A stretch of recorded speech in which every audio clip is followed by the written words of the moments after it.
pleasant good morning, one and all, a pleasant good Monday morning, and welcome to the Monday's episode of Speaking Out, Exposing Corruption and Incompetence. Today being Monday, the 15th day of September in the year 2025. Welcome, one and all. Hope you had a wonderful weekend. Hope you're looking forward to a productive week.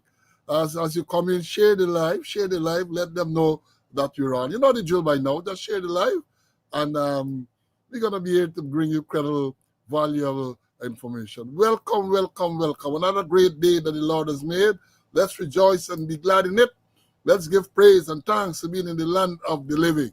Because as I continue to say, it is a privilege to be in the land of the living. We should never, ever take that for granted. So share the live, and give praise and thanks to the Almighty for allowing us to be here, or for allowing us to be in the land of the living on this great day, Monday, the 15th day of September, 2025. Share, and we are going to come and we're going to bring you the information. My colleague, CC, is here in the studio finally.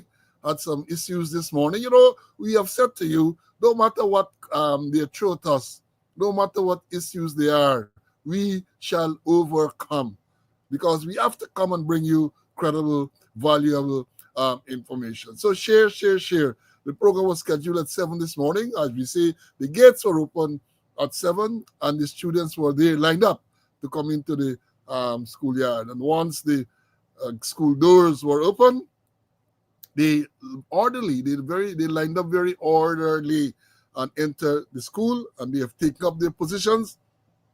They're waiting for the information, which we're going to bring you in a short while. So share. Yes, another great day. In the notification, when I sent out the notification yesterday for today's program, you know, it's a general reminder. I said that one of the things we're going to go into is the recently announced members of cabinet. You know, over the weekend, the president by night, the president come in by night and announced and swore in members of his cabinet. It was Saturday night. By night, they like to do things by night and early 4-day morning, you know. Early 4-day morning before cockcrow. That is a style. I wonder why. But we're going to do some analytical work this morning on a few of these appointments, because it's important for these things to be analyzed and for you to understand what the focus is. What the focus is. We're going to bring that to you. Share. We just passed 500. And as usual, you don't give it a thumbs up. But by now, I think we're becoming accustomed to that. But we're going to still implore you to, as you come on, when the program goes live, when the school doors are open, give me a thumbs up, man. Show your appreciation. We're going to do the research. We're going to bring you the information. And between Saturday night and this morning, I had to do a lot of research to bring you some information, which I'm sure you want to know. And we are going to bring it to you. So, for announcements, remember, we have decided that in the interest of time and all of that, we are going to do truncated roll calls, where we are going to deal with the persons who who line up outside the gate very early. Those who line up. So maybe I go today for those who are there for the first minute or two, and then we're going to move into the announcements, because we have quite a few announcements to make. And then we are going to go into the meat of the program. So share. And in terms of announcement, first person in this morning was Wayne at 7. And I continue to tell you, everybody can't be listed at the same. Well, the timings are the same, but this is the order in which they are listed. They all came at 7. Then it was Ulrich, Westdem, Aubrey from Canada, Peter, Marcia, Paulette, Moses, John, Kenneth from Maryland, Carl, Mary, Desiree from Georgia, Carlton, my squad mate, then it was Joan from New Amsterdam, Siobhan, Benji. Well, the Benji came at 7:01. The ones before came exactly 7. Puran, Winston from California, Vibert, and this is Vibert Lawson, Diane, Ezra, Stian, the Angel came at 7:01. Siobhan again, Anne, Cecile came at 7:01 too. Janella, Paulette, Ezzy. Then it was Kevin, Russ, Ricardo. Then it was Aubrey, Derek, Ivor, Clarence, Denise, Pamela Westdam, and they all came at 7:01. And then the other students started to come. So those are the early students today. And then when the doors were open, let me see who was the first person in the classroom. This is the Facebookers. First man here from Facebook, let me see who it was. Carlton Popo was the first in this morning. He was followed by Lawrence, then Simone, Joy Prince came, and then after Joy Prince, and who else? Then it was Charles, and the list goes on. The list goes on. Evangeline, Audrey, and the list goes on and on and on. Now for the announcements, we start with the sad announcements first. What do we have to announce?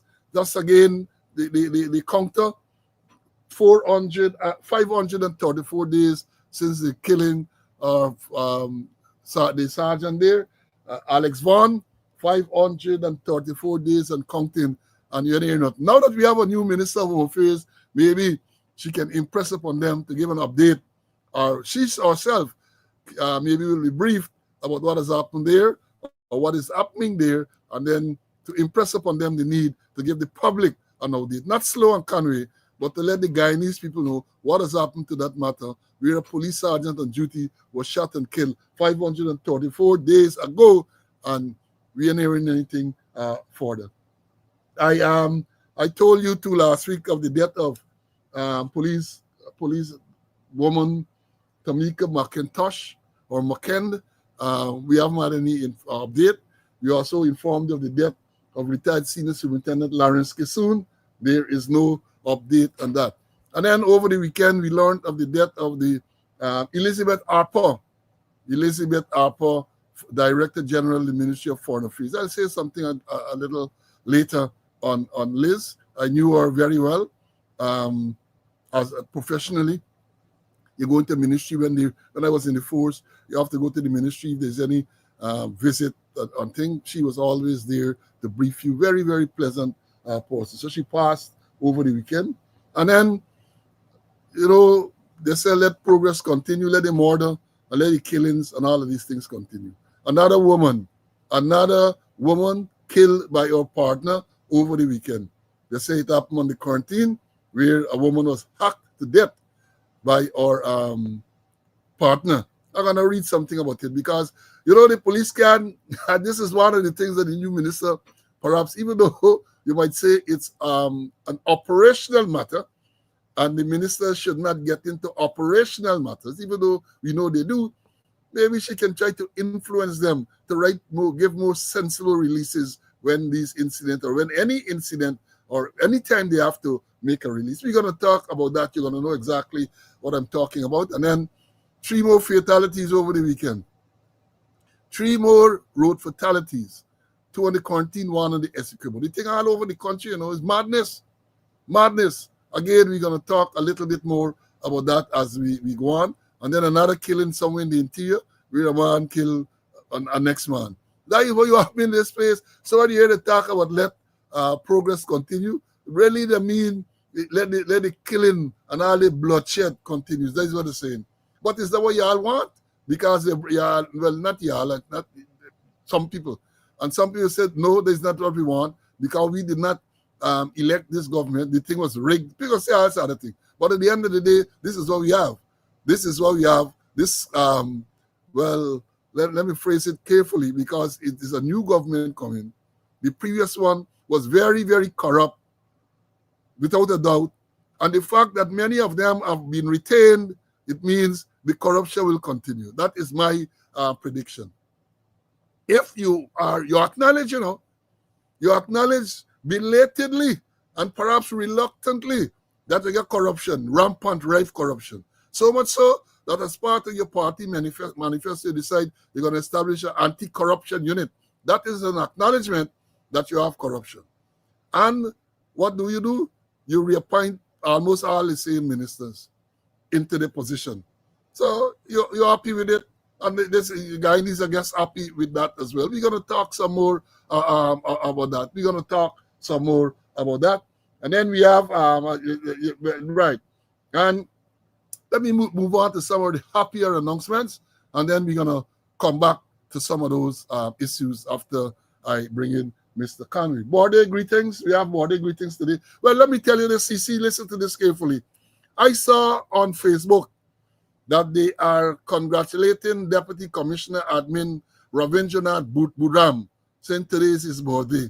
But I had to peruse the record, and I peruse the record. I am seeing that Budram would have born, is it 15?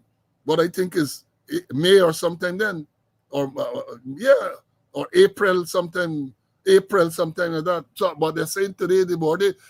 Budram, I hope you and do like them others and change the thing, Because, it has always been said that it can get more than one board certificate. So I hope that it's a mistake on the part of the police, because they don't ask other thing to publish anything. But the records that I peruse show that Budram was born on the 15th of April. I think it is 15th of April. So me know they're saying today is your birthday. But if by chance today is your birthday, Budram, congratulations. We have other birthday today. DSP London, Kevin London. He is observing a birth anniversary today. Former member and a regular on this program, Carol Grandison Roberts. Carol, Robbie, happy birthday to you. And then we have I have a cousin of mine who is also a member of the force, Timon Washington is celebrating. Timon is celebrating today as well. In terms of belated birthday greetings, we have Gordon Mosley, Go Mo, right, from New Source, celebrated yesterday. He observed a natal day yesterday.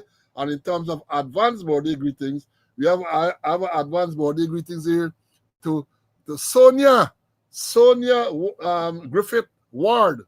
Sonia is from New Amsterdam. When I was there as commander, she was one of the forces in the registry. Very, very efficient. Before that, long ago before that, Sonia was a top sprinter athlete. So she observed her natal day. She's observing shortly. And Pastor Colin Ari, that man, member of the force, I think he's somewhere in New Jersey now. He is going to be celebrating in a short while as well. So so let me say congratulations to all those who are celebrating today, who celebrated recently, and who are going to celebrate in the near future. Happy birthday to you all. And Mr. Budram, please clarify, what is your true birth date?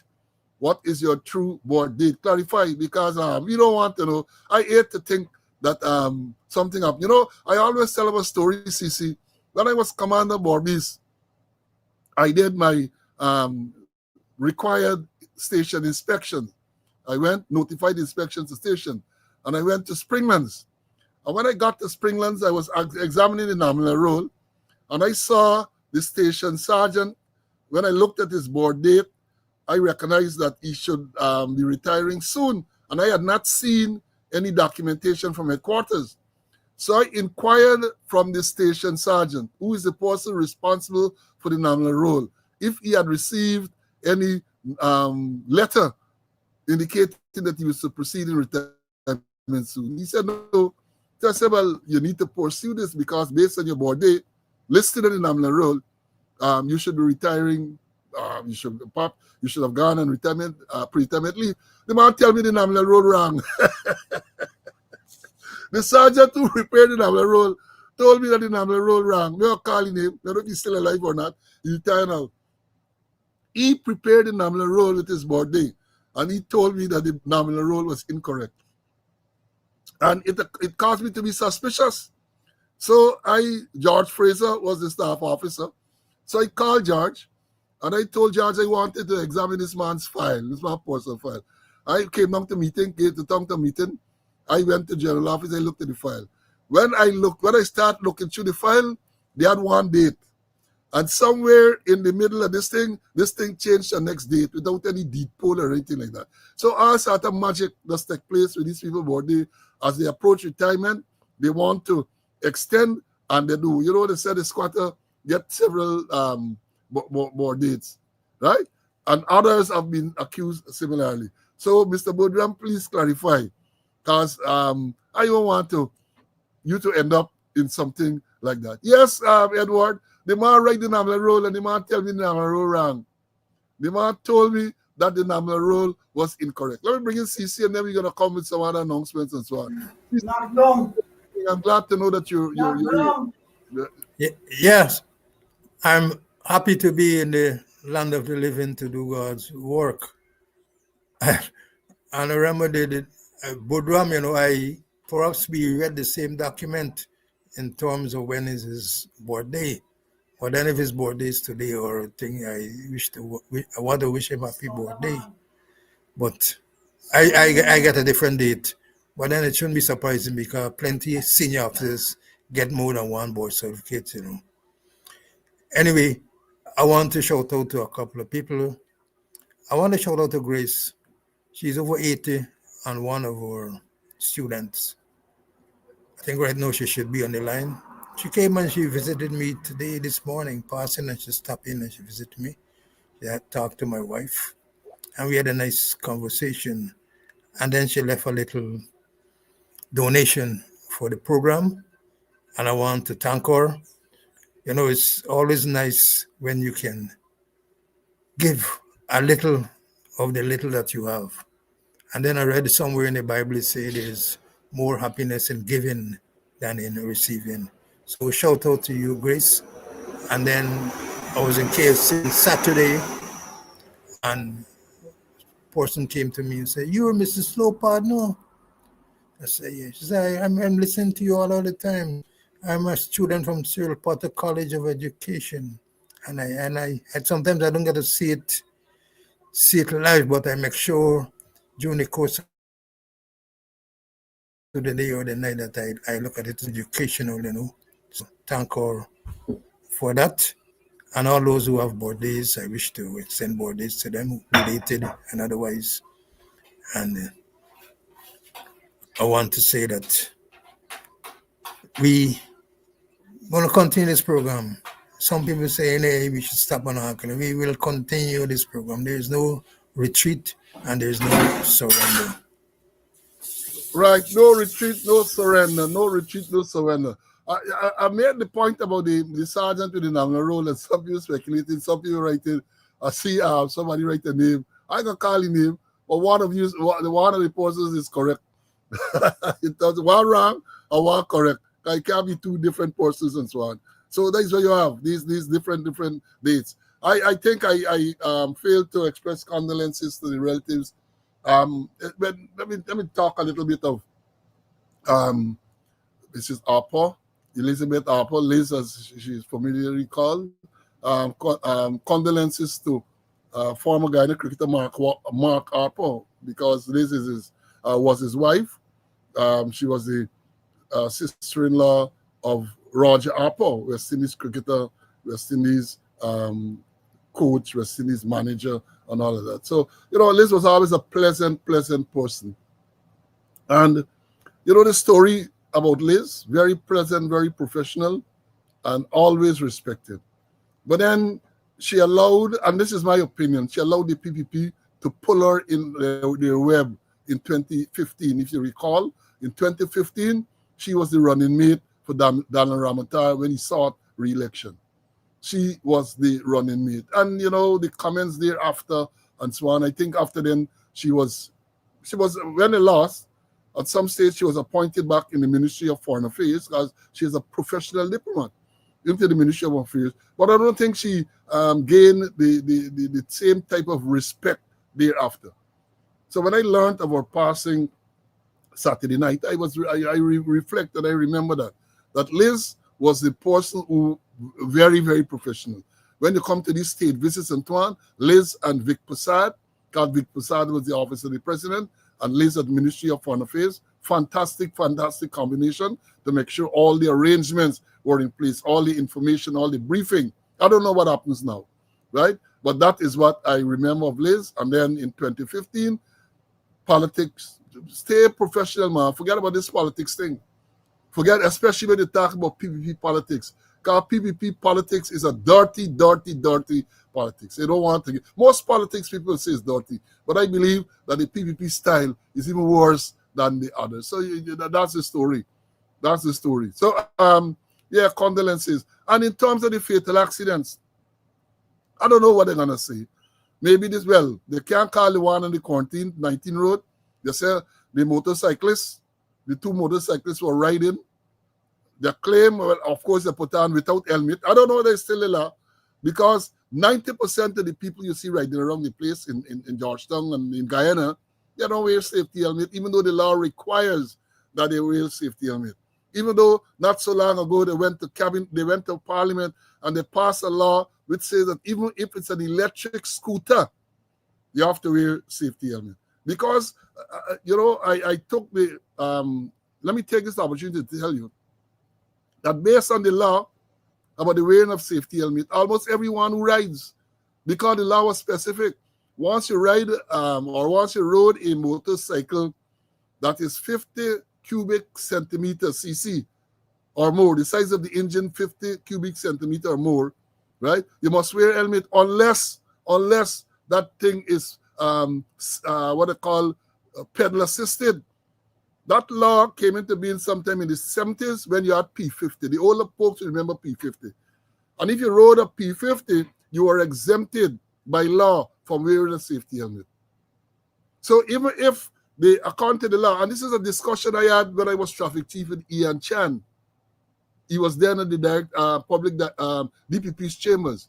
And it was clear based on the law that even if the engine was smaller than 50 cubic centimeter, if it was not pedal, if the vehicle was not pedal assisted, you still have to wear a helmet. So all them chappy and all them type of thing that you think, if it was it's not pedal assisted, you have to wear helmet. Because remember, when we talk about pedal assisted, the P50s, you had the engine, right? And you could have ridden it like a bicycle. You get pedal, you can assist. So they were saying that once it was pedal assisted, then you don't have to, and the engine was less than 50 cubic centimeter, you don't have to wear helmet. So if you take that into consideration now, almost every single motorcycle you see on the road, people have to wear the helmet. And as I said, they went to Parliament and they passed a law which makes it now illegal for you to ride a electric bicycle without a helmet. But what happened? They're passing these laws, and if you go around the place, you can see people are wearing helmets, people are wearing seatbelts, people talking on the phone all the time. So it's only a waste of time. They tell you, but they're going to Parliament and they're passing law without ensuring that the thing is enforced. It's a waste of time. It's a waste of time, but it's just for them to say, oh, well, we passed a law, and we passed a law. And then the accident, well, I read the thing this morning, the report this morning. This one man that said he walked into the estate, he's working at the estate, he partnered there, celebrated and drinking, and then he decided to join them, and then they go for buy something, and the carman, who is the thing, said he rode straight into a motorcycle, had no headlamp, and he rode straight smack bang into the car. That is what is being alleged. Both the rider and the pedal cyclist and the pillion rider died. Both of them died. And then we had one on the Essequibo coast as well. Cyclists. When I read the account given by the police, they said the car was going in one direction and the motorcycle was behind. Then the car turned, the man said he signaled and he turned, and the motorcycle, they said the motorcycle was kind of fast rate, and he rode into this vehicle that was turning across. Well, let me say this, Mr. Traffic Chief. Let me say this. If what you report is what took place, then that's prima facie dangerous driving on the part of the driver. Because if he is going in a particular direction and wants to change lane, signaling is not sufficient.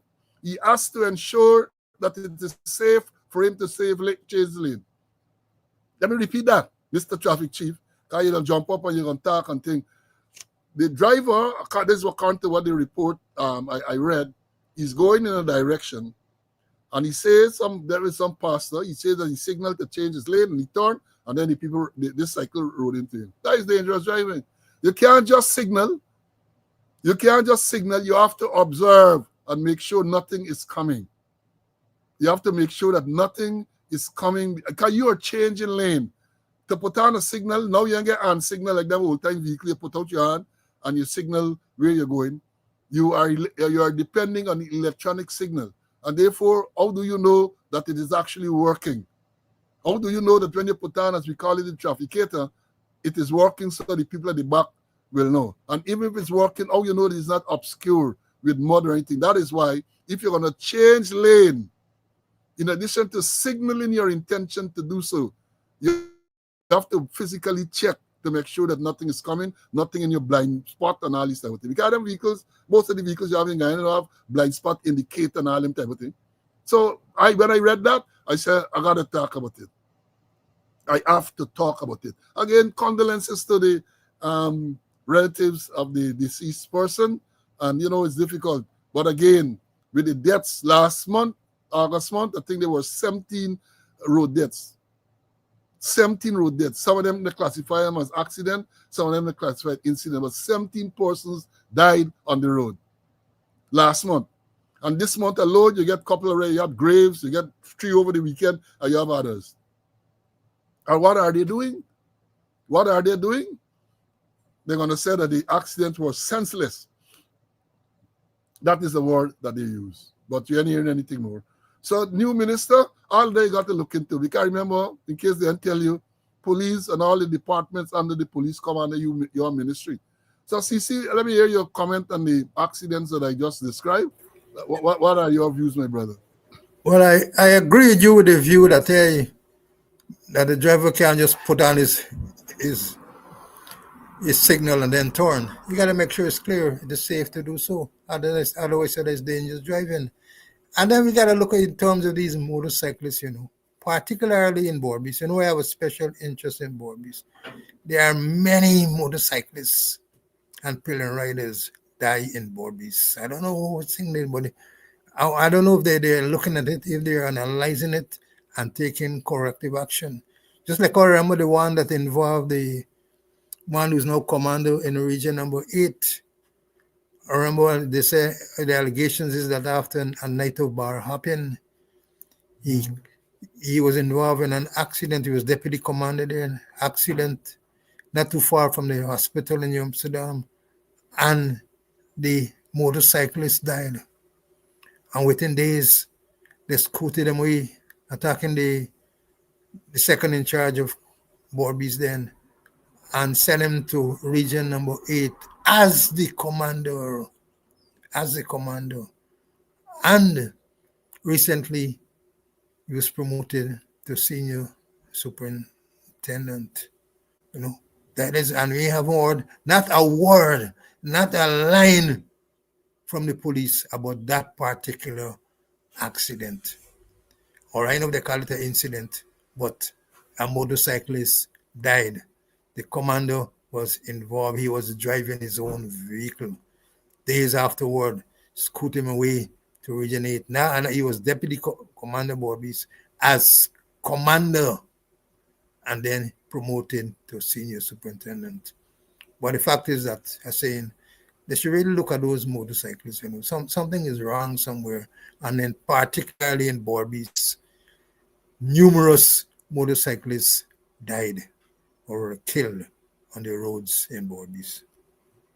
Yeah, my brother. And then and moving on, let me lighten up the thing a bit, because cricket, lovely cricket, the game that we love, let me you had cricket, wonderful sporting weekend. If you're a sporting fan, if you're a sporting enthusiast, if you are a Warrior supporter, I am not a Warrior supporter. I like the game. We saw that Saturday night, last ball victory. Petrolius hitting Weiser. They needed 4 off the last ball, Warriors, and he struck it for 6. And then yesterday demolished the Barbados Pride. So the Warriors are now qualified in the top 2. And for those of you who would understand the significance of that, you will now have the qualifier. At some stage, you're going to have what they call a qualifier. The top 2 teams will play, and the winner of that game, that will be the Guyana and St. Lucia, they go straight to the final. The winner of that qualifier goes straight to the final. And the loser get an opportunity to play the what they call the eliminator. So you get an eliminator now between TKR, that's the Trinidad team, and the other team that qualified Antigua. The loser of that game between TKR and Antigua knockout. The loser knockout. And then the winner will play the loser of the qualifier. Right? So you want to, in cricket, what they try to do is to try to make sure in a tournament with this format, you want to finish in the top 2. Because if you get a bad day in the qualifier, then you get an opportunity to play next time. Right? But if you finish in the last 2 and you lose, you're gone home. You're done. You get knocked out. So, yeah. And the Warrior, yes, Sean, Samson, another Samson from India, not Sanju Samson. We have our own Samson in the Warrior team. And I was pleasantly surprised to see the police congratulating Rural Sergeant Samson. So the parliament is a member of the force because, if you're the rural constabulary, you're a member of the force. So the police sent out congratulations on Saturday night to Rural Sergeant Samson. So yes, he's a member of the Guyana Police Force. So we had that. Of course, we also had the Asia Cup going on yesterday, Pakistan and India. It was a real disappointment because it wasn't no real contest, right? It wasn't no real contest. India defeated Pakistan. But I'm reading, I got to follow it up, that apparently didn't end up, well, after the game, there was some animosity.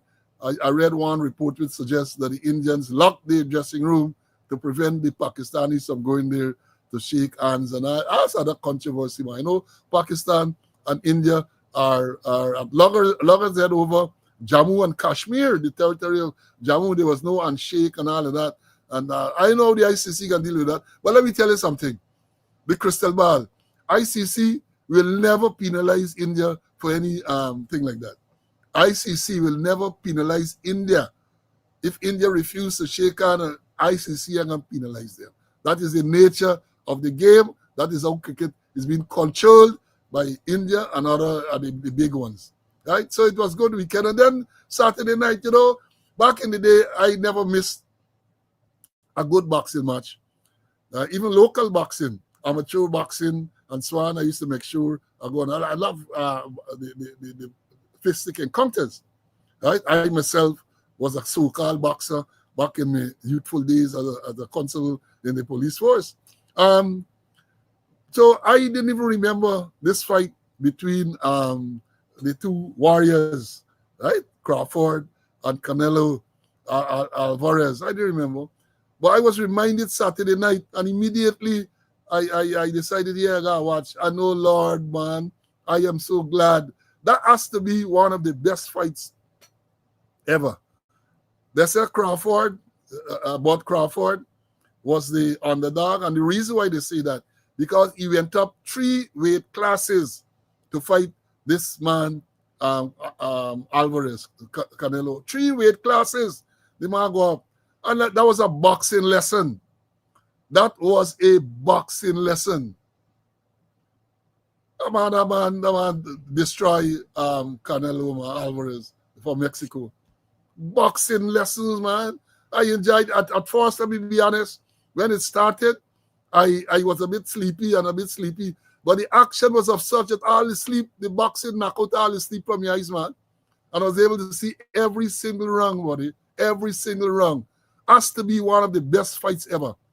Has to be. Given the fact that this man went up. We're talking about a man who went up 3 weight classes to take on Alvarez. And then we look at the purse, oh my God. Alvarez got $140-something million for the fight. and but Crawford get 10 million. 141 to 10. That is what happened. And here, let me tell you this. When you look, don't look at the boxing itself. Look at the class of Bud Crawford after. The man went, the man spoke well about his opponent. I think the man even took the belts and gave back the belts. Because you want all the belts. Just give back, give Alvarez the belt. The man was so magnanimous. He wasn't braggadocious. He wasn't haughty. Man, it was good to see that type of thing still exists in some people. He beat up the man bad in the ring because that is what they do in the fighting. And when it was finished, he went to him. He was very gracious to him. And even Canelo, I must admit, he too was very gracious. That is what you want.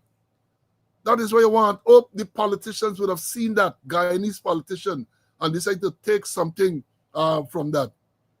Hope they will see that. The man won all the belts.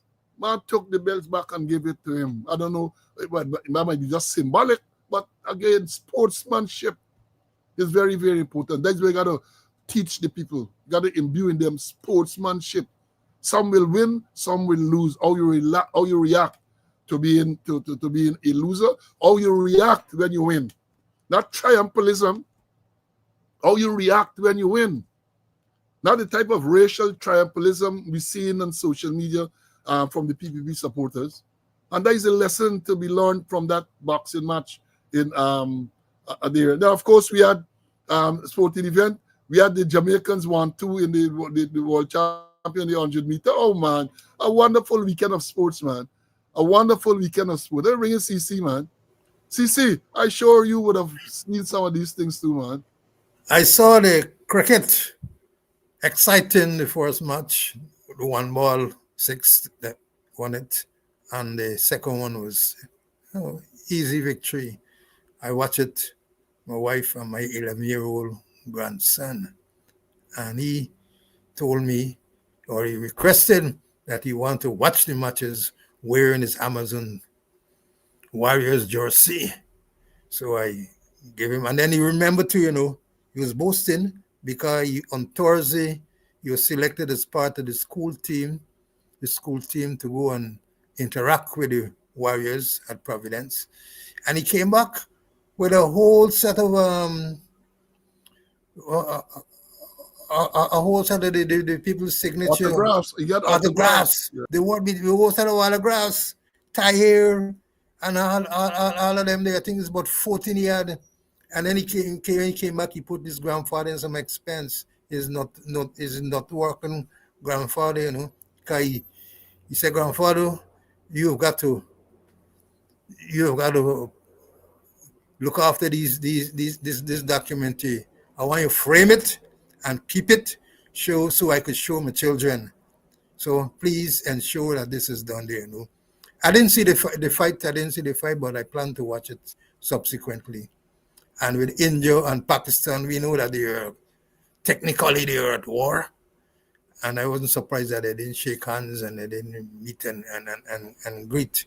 But nothing would happen with the BCI, board of the Indian board of the Indian board, because they're the richest board in the whole world, and the money talks. And just like the election, if you get money, you get bargain. Who get money, get bargain, boy. Who get money, get bargain. Yes, Carlton, your old map for this thing. Remind me when we talk about sportsmanship. BL Brindley Lewis Crombie, the greatest sports announcer guy has ever had. The greatest, sports reader, sportscaster, when he read that sports news. When BL read the sports news, if you were to go into the newspaper later the day, you are amazed at the amount of things he read within that 5 minutes. I think it was 5 to 7 or something like that in the morning. B.L. Crombie, right? He used to say, it's not it's not whether you win or you lose, but how you play the game. That was B.L. Crombie mantra. Not whether you win or you lose, but how you play the game. But in recent times, it's all about winning at all costs. Even if you have to thief, even if you have to cheat, it's all about winning. You can't forget cricketers, the Australian disgrace in South Africa. They get sandpaper for sand the ball to try to get the ball to reverse swing and all this type of thing. People using Vaseline and all kind of thing, like rules got to come to ban those things. And so, yeah, right? That Bruce Thomas had no class with B.L. Crombie. Let me understand it. Bruce Thomas had no class with B.L. Crombie, and that is my opinion. When B.L. Crombie in them days, he got a little, I think it was a little motorcycle or something. He rode to all the cricket grounds in Georgetown, all, and he made his notes. And when he decided to read that thing, when you read the next day in the newspaper, you realize that B.L. Crombie touched on cricket, he touched on tennis, he touched on all the sports that they had in that little window that he had to make the announcement. Yeah, Brittany, you couldn't stop B.L., man. Couldn't stop B.L. Yeah, Bruiser was a good man, but can't stop B.L. B.L. was the ultimate in terms of announcing, reading sports news we're talking about. We're not talking about announcing at the event. We're talking about reading the sports news on the radio, right? So that is it. And let me move on, because we have a lot to talk about this morning too. Just to remind you that Amerindian Month, Amerindian Heritage Month is still on. So let me look and see how our Amerindian brothers and sisters are celebrating. And I told you, when I say Amerindian Heritage Month, I'm not being disrespectful. That is how it is coined, Amerindian Heritage Month. Even though some will argue that you should not use the word Amerindian, it's the indigenous people, but it says Amerindian. That's an indigenous people month. The Amerindian Heritage Month. So I will continue to see that. The child Reds in them class. Reds was a cricket announcer, boxing announcer. He was an announcer. But then it come to reading sports news.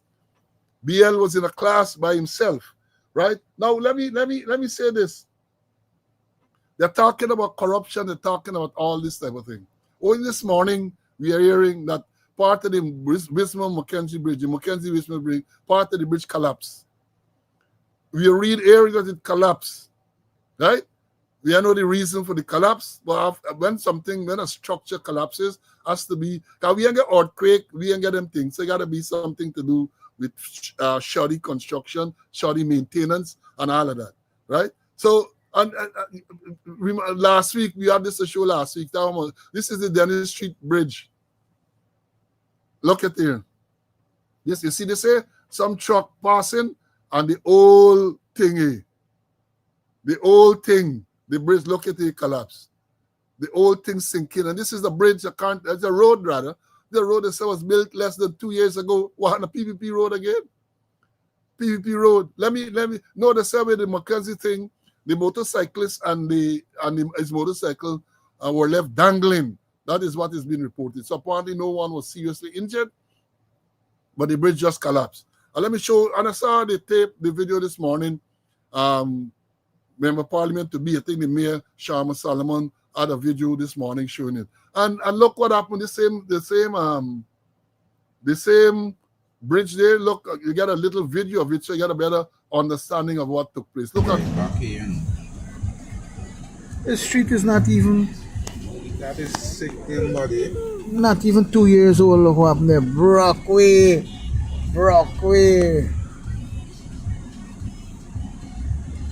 Middleton and Lamaha Street.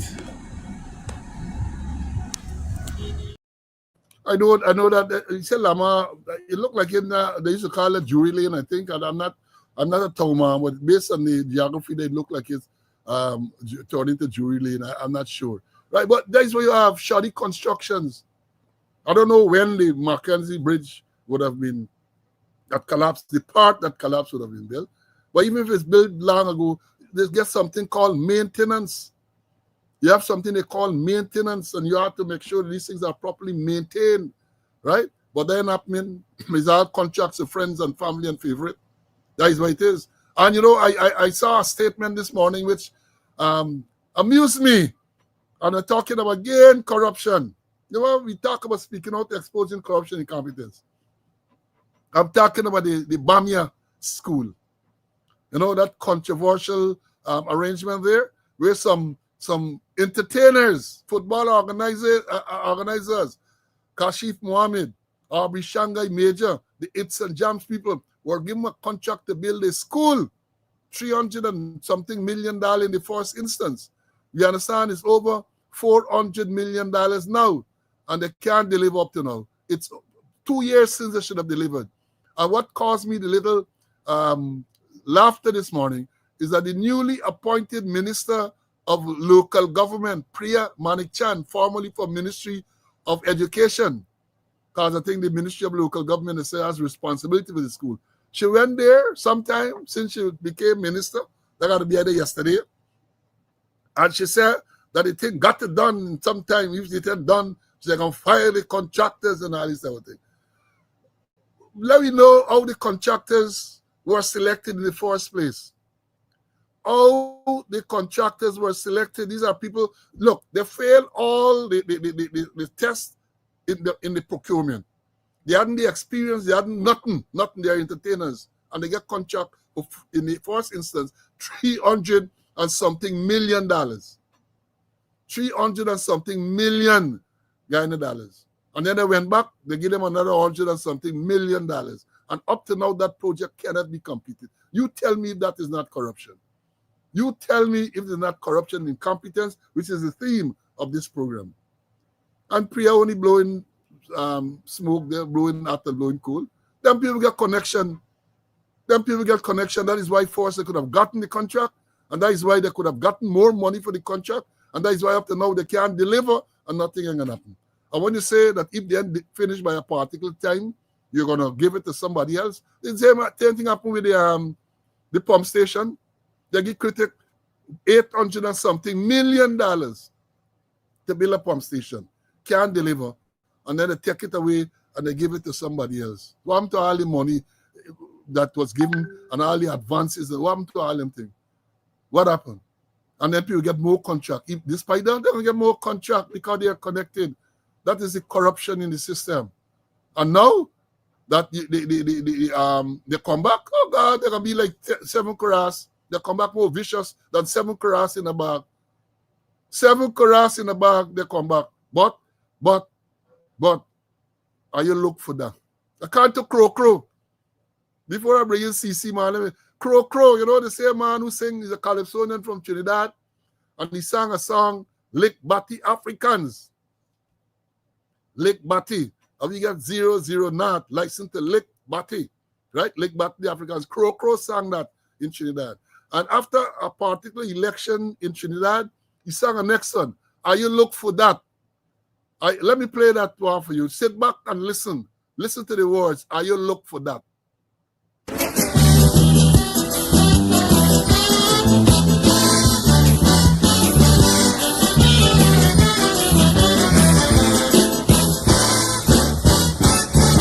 November 7th, I see black man cry.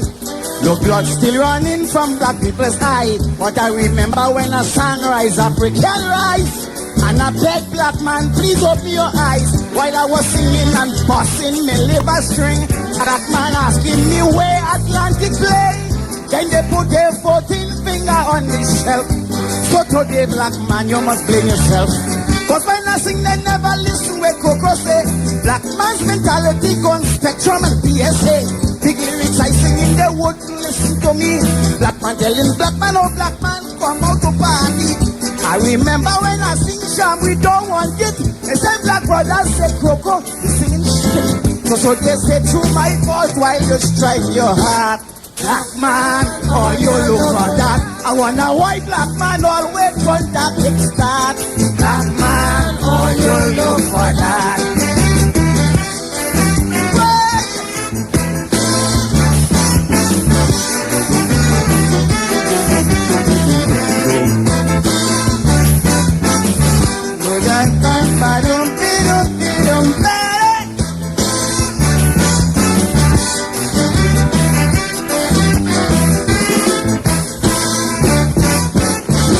A man on a charge for interfering. Black man, all you still go and vote for him.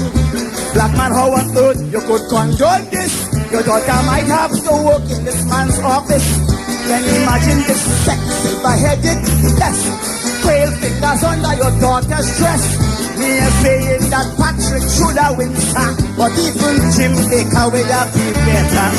All the women who engaged in the other day about this Mr. Way, all you have to say concerning this thing, all you silent and talking peace. So the office girls must be at the mercy of this beast. He was charged, so whether it is false or true, I'm concerned because I have a daughter too. I'm talking from my heart, I'm telling you. Black man, all you look for that. Why on earth black man always want that kickstart? Black man, all you look for that.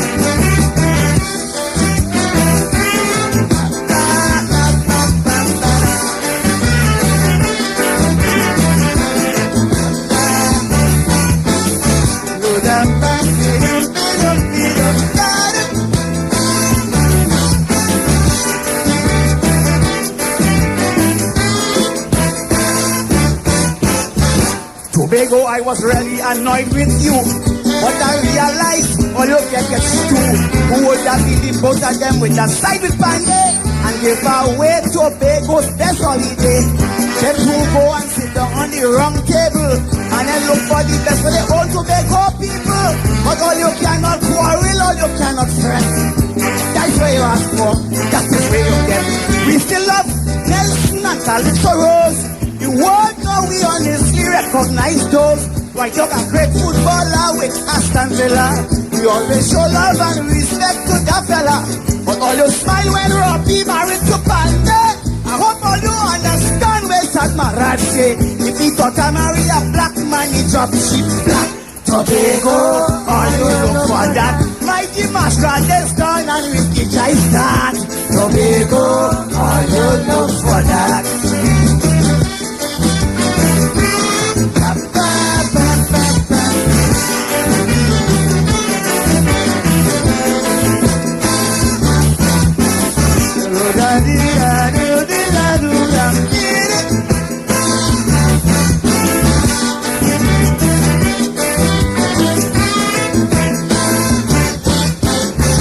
Remember slavery on the plantation? Master used to use a black man to beat black man. So when I hear 17, I got a pain. I say, oh God, black man go beat black man again. But black man give black man soup. But black man want harm.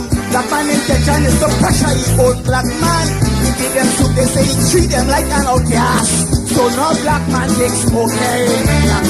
Mata Robinson on behalf of the African. With 2 seats press, you had the ball in your hand. I spoke to Leroy Clark and Capra Cameron. And up to now, them can't understand where went on. You went and was 90 up in Africa. But to your black brother, you prove a traitor. If Abu Bakr return and the shooting start, attack, all you look for that. And if your daughter should cross the big man's path, attack, all you look for that. How you gonna stop this Trinidadian Calypsonian man? Crow, black man, how you look for that? How you look? I want you to listen to those words carefully, right? So when you see this all this thing going on, remember crow, it's a black man, how you look for that, right? Black man, how you look for that? Crow song, right? Appropriate, very appropriate. And let me thank the student who sent that to me. I got some beautiful students, brilliant students, sent it to me and saying that he think that will be appropriate to be played. And when I listen to it, I concur. And I said, let me play. I'm gonna play it more often. Yeah, share the life. We coming into some serious, not to say that what we have dealt with so far are not serious, but something that is more serious. Or what the countryman say, think that more seriouser. They think seriouser, CC. Let me hear you there, my happy brother. Very appropriate, and just refer to Guyana and appropriate to the Guyana situation. They look for that. And just getting back to the Bamia school, I want to know what Prior Manichan was doing when she was Minister of Education. There is it, they're building a school and she ain't got no interest, she ain't got no influence. But the guys, they had connections. And then I think they had no performance bond there. That in case anything, you could levy on them, It was just, it was a giveaway to friends, and they screw up big time, and they can't do them nothing. over months now. I think maybe about 4 months now. You hear it's 95% completed. 95% completed. So the 5% must be like 95%. Yeah, Marlon, you think he's the only DJ? I get tunes to know, Marlon.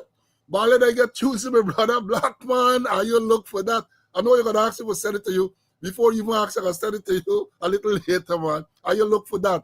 And let me tell you something. The Chelsea must play it as a team song. That might be good. Play that as a team song. So you have to remember, you have to look for that. So don't come cry now when you see fire continue, because you have more fires. That is what the PPP, you know. Drugs, corruption, fire, blood. That is what is PPP. The previous administration, because there's no other, I don't think there's a complete administration yet, because, the ministers have been sworn in. So that is what they are about. But let me give these ones, a fair break, because even though people say the new government is not for the same old scams. Many of the same old scams that we're going to talk about it as we go on. Many of them is a musical chair. Musical chair we have. That is what we have. Now let me caution you all again. I don't know how much you are following the news. This escalation with Venezuela. You know, over the past couple of weeks, the United States moved some military assets into the southern Caribbean Sea, and it is said that they are there to intercept or to prevent these boats from smuggling drugs into the United States and other places, right? The thing is escalating, because I think now the U.S. has sent some of the most advanced fighter jets, stealth F-35 jets to Puerto Rico. This is part of the Caribbean, so they're escalating. And there was a worrying statement coming out of Caracas yesterday from the Venezuelan President Nicolas Maduro. Emphasis on the fourth syllable, Maduro, Nicolas Maduro, and his defense minister. You know what they said? They said that if America should attempt to attack them, they are going to attack Georgetown, and they're going to show missiles will be flying to Georgetown and Port of Spain. I think that's what they said. Missiles. Maduro and his defense minister said over the past couple hours that if the Americans should attack, because remember, Americans fired a missile, or they say is a drone, and with a boat, they claim to have had 11 people smuggling from this notorious gang in Venezuela. You knocked them out of the water. 11 of them, killed them. It is then reported, it has been reported now, that apparently they boarded some other craft. I don't know the size of the craft, but the Americans, they said, boarded this craft of Venezuela. And Venezuela is claiming that if the Americans should attack them, then they are going to rain missiles on Georgetown. I think that's what I said, Georgetown and Port of Spain. There is Trinidad capital and Guyana capital. I know Port of Spain, the Prime Minister did come out, and she made it clear that if Venezuela were to attack Guyana, then the bases in Trinidad and Tobago will be available to the American military and so on. And she has been very supportive of the American in their attempt to prevent these drug smugglers from smuggling drugs out of Venezuela. So I want y'all pay attention, because imagine as the people threaten, they rain missiles on Georgetown, Port of Spain too. But I know, and we all know, that with Georgetown, the Venezuelans, it is my belief that the Venezuelans have a lot of military assets already in Guyana. They have infiltrated Guyana because of the open borders. The PPP wanted votes, so they allow all the Venezuelans who want to come in to come in. So many of them get ID card, Guyana ID card. Many of them voted at the last election. So we are facing some very serious times, not only with the politics, but with the threat to our borders. And the government, Guyana government, the previous one and this one, seems incompetent, seems impotent when it comes to dealing with it. And then, of course, we have a chief of staff who is easily traumatized. Chief of Defense Staff Omar Khan, if you recall, when a former member of parliament, Annette Ferguson, made some statement about him, he felt traumatized. He went and he made a report, and cybercrime charge was filed against the member of parliament because he felt that he was emotionally disturbed by the statement made by the member of parliament. Imagine if a missile dropped outside on the Atlantic there. Toilet paper done. Toilet paper done. Right? So we got to make sure we follow these developments. It is in our interest to follow these developments. Let me bring in Mr. Conway. Right, Carl. Yeah, it was a fishing trawler. Some fishing trawler, they said the Americans intercepted over the past couple of days. Some fishing trawler off of Venezuela. Yeah, CC. And we got to understand that what's ever happen, if there is aggression against Venezuelan, there will be spin-off effects, which will definitely affect Guyana, which will definitely affect Trinidad and maybe the wider Caribbean. So, but I know what our government is doing. They were advised that to look at the dime, diplomacy, intelligence, your military capability, and your economics. I know they're looking at the dime. I don't know what the diplomacy is doing. We get a man in Caracas, but I know what you do there. I know what you do there. Nothing at all there. And I add that to confident with our intelligence. I know what the NISA is doing. Now again, you hear the head. You know, we still need to look at things critically because American opting up and then get spin-off effects more so in Guyana. So, and as you mentioned, Paul, the amount of Venezuelan inside the amount of Trojan horses that we have in Guyana, you know, watch out. Yeah, watch out, because remember, is Guyana, I think the police reported when you had the improvised explosive device that was thrown at the East Rival police outpost, blew off the old gate. That's a Spanish-speaking man. They didn't say Venezuelan, but it says Spanish-speaking. And that could very well be a euphemism for Venezuelans. And there was another incident in Georgetown, which they have not reported, but they claim 2 Spanish-speaking men were involved. So we have got to be on the alert. We have all got to be on the alert. With the number of Venezuelans in Guyana, I am sure that the Venezuela make sure they get the military assets here. They may do all the scoping, right? So if you got to do a guided missile, then people get people right there to make sure that they hit pinpoint on targets and so on. They have their assets well trained. When you look at some of these people that are Venezuelan around the place, you see them, men, you can tell that they are well trained. And don't forget this, you know, the Venezuelans, almost to a man, have been indoctrinated to believe that Essequibo belongs to them. Don't make no bones about that.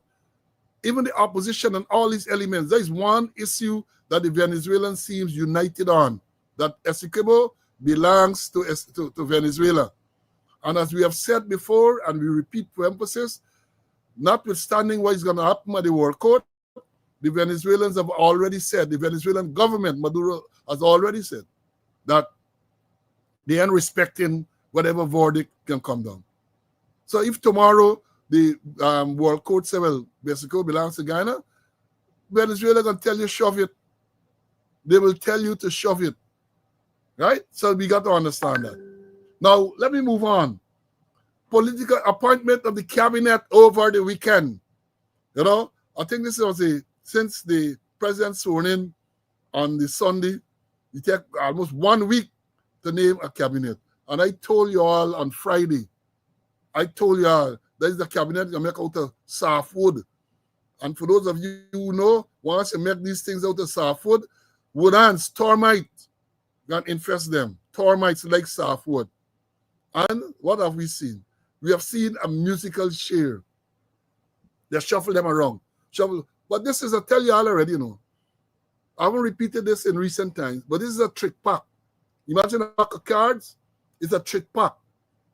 Normal pack of cards, you have 4 jokers. And we work out the probability if you shuffle the pack of a joker coming out. This pack full up with jokers. So no matter how you shuffle and shuffle and shuffle, you make so, boop, joker. You shuffle, so you have a boop, joker. You shuffle, boop, joker. And then when you do get one who's not a joker, it's a semi-joker. That is what you have. So they decide the cabinet name, big thing there, Saturday night, big swearing in and so on. And Ropes and Ben gone, according to Big Smith, Ropes and Ben, Pulauri Joe, and Anand Prasad gone for China. A long time I didn't hear the phrase, gone for China. So Ropes and Ben gone. Anand Prasad been at local government, and Pulauri Joe been at Labour, they gone. But then what did we see? What did we see? And I'm going to deal with that. I'm sure we got the chance to go to more than one, but I'm going to deal with that. We learned that Onage Waldron, who was at the tourism, is now the new Minister of Home Affairs. Let that sink in. Onage Waldron, who was at Ministry of Tourism, is now the Minister in charge of National Security. And let me read a part of Sabruk News Today as an editorial titled "The New Cabinet," and I'm just going to read the paragraph that deals with the Home Affairs. Got a lot of things. We're going to come back some other day, right? So here what it says. 2 of the other ministerial appointments were those of Onage Waldron and Zulfikar Ali. Miss Waldron is to occupy the post of Minister of Home Affairs. Traditionally, this has been the redoubt of PPP loyalists who are likely more responsive to Freedom House than the government. So going all the way back to Janet Jagan, and after 1992 to Feroz Mohammed, Ronald Gadraj, Gail Teixeira, Clement Roy, and Robson, the position has always been with people the party trusted completely, given the security sensitivities. Coming from outside of the party and our only government experience being in tourism, industry, and commerce, one wonders how Ms. Waldron will be able to assert authority over what remains an unprofessional police force and problematic fire and prison services, not to mention border security. Presumably, that is why Mr. Ben has been retained as quote-unquote advisor. Now, they got a lot to unpack there. Sabruk News is saying that the PPP always wanted PPP loyalists. They mentioned, and this is long, Janet Jagan was the Home Affairs Minister, Feroz Mohammed in 1992. Then you had Gadraj, Gail Teixeira, Clement Roy, and Robson. Sabruk, you all left out, by memory, they had one named Balram Singh Rai. In the same days of Janet, before 90, Balram Singh Rai. And what I remember of Balram Singh Rai as Minister of Home Affairs, folks, y'all share the life, share the life. It is said, it is reported, it is alleged that when Balram Singh Rai from the PPP, from the Jagan PPP, because a different PPP now, was Minister of Home Affairs, he sent an Indian, a Guyanese of Indian descent to the police force to be employed. And when he went there, an examination, standard examination was administered, and the man failed the examination. And when Balram Singh Roy inquired from the police whether the man was employed, they told him that the man had failed the examination. And Balram Singh is alleged to have said to them, I sent him to be employed. I did not send him to write an examination. That is what I remember about Balram Singh Rai. Is there in the annals there? He sent this man to get the police work, as we would say. They administered the standard test, and he failed. And when Balram Singh Roy learned that the man was failed, he tell them, I ain't study for write the examination. I study for y'all take on. I don't know if the man did get the job. Balram Singh Rai. She forget Balram Singh Rai. Not she, the editorial.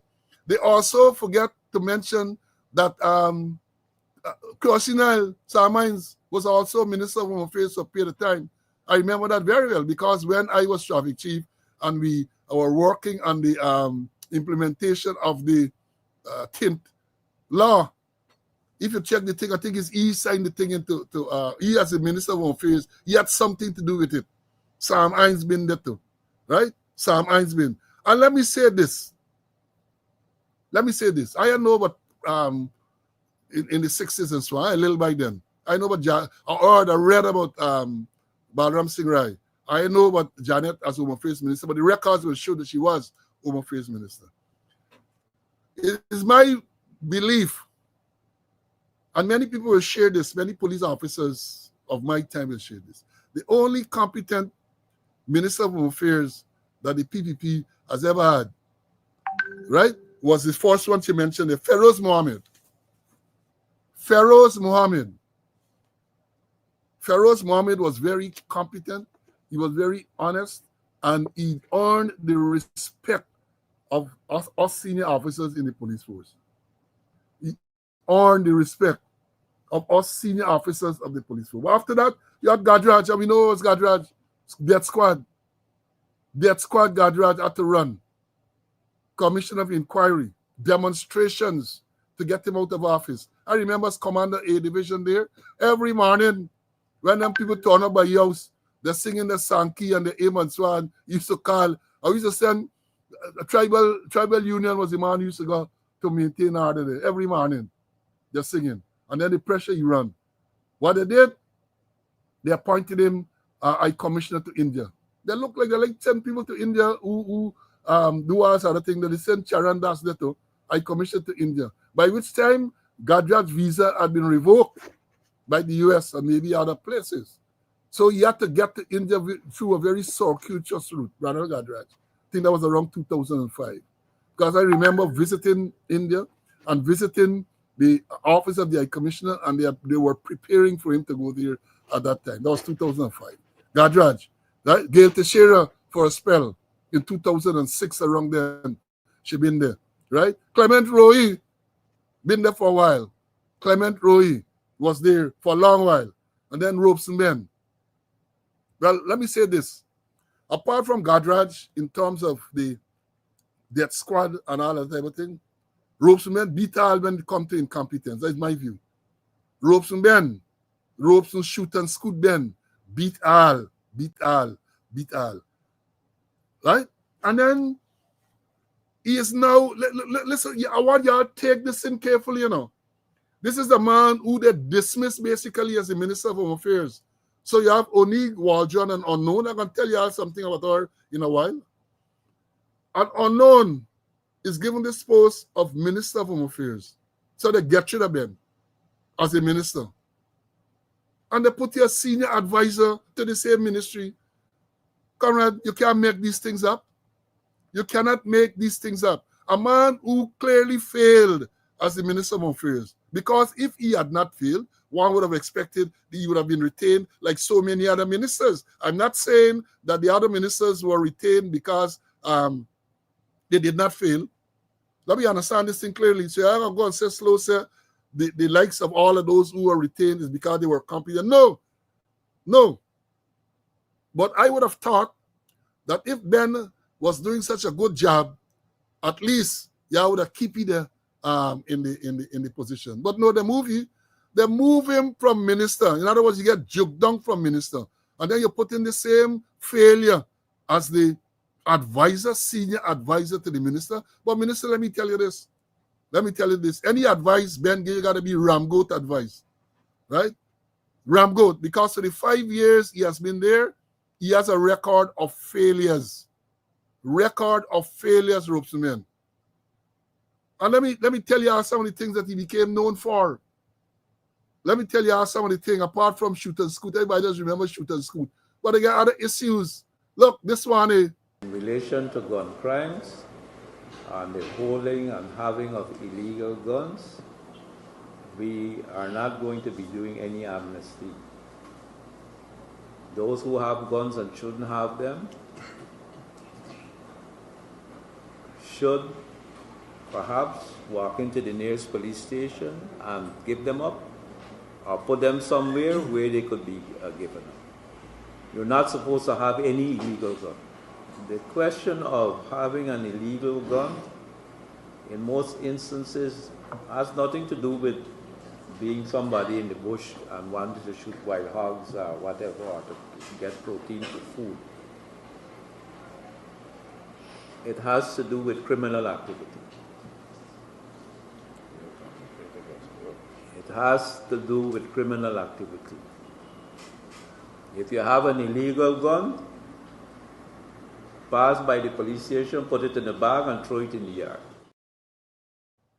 That's the advice. That's the man. Well, again, our senior advisor. Pass by the police station if you have a illegal gun, put it in a bag and throw it in the yard. Here we go again. Here him again. Next question. Next question. But what is the standard of Next question, Madam. I have not read the reports, and I'm saying satisfied with the I am satisfied so far as to what was presented in the press. That 88 rounds were fired at a car, and nobody was injured, nor the car was struck. Does it bring into question the SOPs of the gang? I'm waiting for the review by the OPR and the Commission Police on that aspect of it. Yes? I'm not commenting further on the matter. But are the officers on the process? It is getting the attention of the OPR. But can you confirm if the officers I am not on the confirming anything. I'm telling you, it's under the OPR. How are you dealing with the risk? Police, who else has a question? Minister, Who else has a question? she has a question. Well, say it. Are you satisfied? Yeah, you see, that's been. Here we go again, man. I got a couple of What is preventing the hold-up of the publication of the police promotion list? And two, I noticed the crime chief is here. Is there anything new the crime chief can tell us regarding the recent kidnappings or the investigation thereof into the recent kidnappings? The promotion list, of course, is still under review and will be released at the appropriate time. The question of the kidnapping, I believe there were 2 charges recently done in relation to the question of that incident. What do you mean review? The police promotion list, what kind of review? The police promotion list is a list that is prepared and has to be reviewed both at the levels of the commanders at the districts and at the Police Service Commission.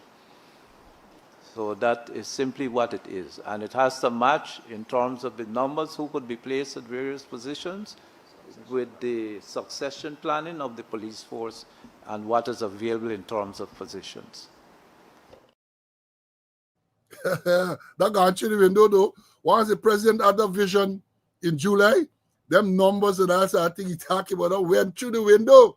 You see, I like to do the research and keep these things so you can understand what we're dealing with. We ain't done with Ben. Here he goes again. Watch here. You who are out there, if they come, we gotta shoot and scoot. And shoot good and scoot. And keep shooting and scooting until help arrives. So I guess that is the advice you got to advise the new minister about shoot and scoot. You might give it tactical advice. If they come, shoot and scoot and keep shooting and scooting. Then here, this one here too. Don't forget this one. See my boots? Dirtier than yours. You must dress just like a firefighter out here. Don't come with this fancy uniform. Make sure the men have oxygen tanks and that they're directed to put their hoses onto the source of the fire. And to have sledges and axes to break in to get to the source. Put the hoses on the source of the fire. So maybe, as I said, Wickham, who is the fire chief and who passed retirement age, maybe he can move on. And Ben can take over the fire service. Maybe Ben can take over. Ben is the advisor. I got something more to talk. Well, let me bring Mr. Conway to get some of the batin, man. Let me bring him to get some of the batin. CC, go ahead, my brother. Yeah, you review the past ministers of affairs And like you, Ben is the worst. We used to say in small by days, he's worse or us, the worst. And then you have a Greenhorn as a Minister of Affairs, very sensitive area. And you put Ben as the senior advisor to her. What are you saying? Ben, who presided over a corrupt, exceedingly corrupt Guyana police force, where a senior superintendent cited for drug trafficking, tons of cocaine, where a commissioner of police put it in writing that he accepted $8.5 million, $8.5 million from a person for a birthday party, a wedding ceremony for one of his staff. Imagine that. And if he taken 8.5 for a birthday, what he getting for himself? And this thing manifesting himself. This man who give 8.5 doing as he like, whenever he like. A minister who presided over an unprofessional fire service, a prison service in crisis. Those are the three main areas. Well, I can't talk bad about the GRO. Can't talk bad about them. But those main areas, Guyana Police Force, Fire Service, Prison Service, Ben was in charge. He was a big thing there. He was the boss man there. And he didn't do anything to make sure that they were efficient and effective and they were not corrupt. And that is the man the president chose to give advice to the Minister of Home Affairs. Imagine that. And she's a green one. She got to deal with sensitive issues of national security interests. And only that too. The Home Affairs Minister is always politically connected, totally connected to Freedom House, the house in Rob Street. I remember Clem Rose say he is a politician. He is a politician, and he was. Also got judged too. But the important ministry, like the Ministry of Affairs, look what we give that ministry. With no kind of security training, no military training, no kind of training, just I give her. And then on top of that, and then I put Ben on top for give you advice. I pray to God that certain things does not happen or we in real trouble. Yeah, you know, you're right. But, let me say this too. Ben, I made some notes here, right? I said by any metric used, Ben was a failure as the Minister of Home Affairs. Use any metric. Ben was a failure. You spoke about those things. Ben was there when his permanent secretary, May Toussaint Thomas, was sanctioned by the U.S. for corruption, among other things, right under his nose at the ministry. And I said before, and I'm saying it again, even if he wasn't directly involved, because I have never heard, let me be honest and fair, I have never heard about Ben taking bribe or anything like that. But if you are the minister and the most senior public servant in your ministry, the permanent secretary, is sanctioned by a foreign government for corruption, buddy, you got to be blind, you got to be incompetent not to have known. You ought to be most incompetent for all these things that are alleged to have been taking place right in your ministry. Right in your ministry. And here, let me tell you what's the kicker. Guyana is not a real place. Are you share this life, man? Share. Guyana is not a real place. After the announcement on Saturday, that Ben get jugged down, Ben get kicked out, right? And this Onig Waljan is now the minister. The Ministry of Home Affairs put out a statement or a post on social media. Unbelievable. Unbelievable. And then by just punctuate the unbelievable with some nice adjectives and so on. Unbelievable. Hear what the Ministry of Home Affairs said Saturday night. Honorable Minister Robeson concludes an exceptional and transformative tenure at the Ministry of Home Affairs, having served with unwavering dedication and outstanding leadership from 2020 to 2025. Under his visionary stewardship, Minister Ben spearheaded groundbreaking initiatives such as the Fresh Start program, among others, which has provided opportunities for rehabilitation and reintegration, fundamentally strengthening Guyana's security architecture and safeguarding the nation's future. As he transitions to serve as a senior advisor on Home Affairs and Natural Resources, we express our profound gratitude for his courageous leadership, relentless commitment, and monumental contributions to the security sector. The legacy of progress and resilience he leaves behind will not only endure, but will boldly inspire and empower Guyana's pursuit of national development and security excellence for generations to come. You ever heard such bullshit? Have you ever heard such bullshit? Whoever wrote this thing has been deep in the Brongnosing University. I have never heard such. What is Ben's achievement? And here then, I tell you, I like the statement analysis. They say, under his visionary leadership, Minister Ben spearheaded groundbreaking initiatives such as the Fresh Start program, among others. They talk about initiatives, but they talk about the Fresh Start program. What is that, may I ask? What is that? What is that? The Fresh Start program, among others. Among others, like the shoot and scoot. Yeah? Like the fire service was put the hose at the source of the fire. Those are the initiatives that you refer to. That Robeson Ben initiatives. Those two, the name and that word should not come in the same sentence. Right? And I said before, in fairness, I have never heard Ben being associated with any corruption. But incompetence is there for us to see. He is the Minister of Home Affairs.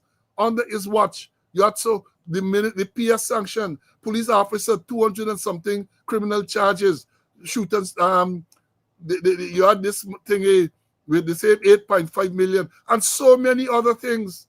Drugs disappear from police headquarters or drug torn flower in police headquarters. You want to tell me if the minister, as the Minister of Home Affairs, then the former Minister Ben called on the Commissioner of Police to give an explanation? As he called all the organizations and, well, not all, police, prison, fire, all them get men who smuggling drugs. A police officer, and in case you all know, the police force is one of the major departments under the Ministry of Home Affairs. Police officer sanctioned for drug trafficking by the United States state government. Sanctioned, accused of being a drug trafficker under Ben. And this people can tell me about what? About is the legacy of progress and resilience he leaves behind.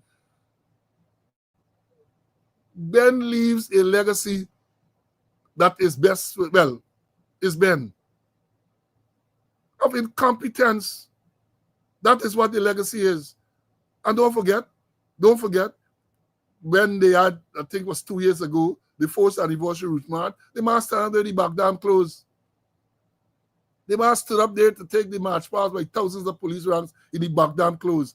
And that was safeguarding. Oh, look, this person who wrote this thing needs to be medical, needs some evaluation, psychiatric evaluation. They need psychiatric evaluation. And that is the problem we have in Guyana.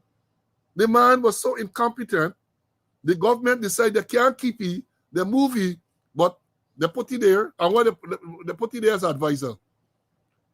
Advise what? the new minister said, I don't know you. I learned of you, but I don't know you. But I will tell you, you better stay far from whatever advice Ben got to give you, right? Ben should be able to just show you this document there in the office. This is where you can find the document, and this is where you can find the document.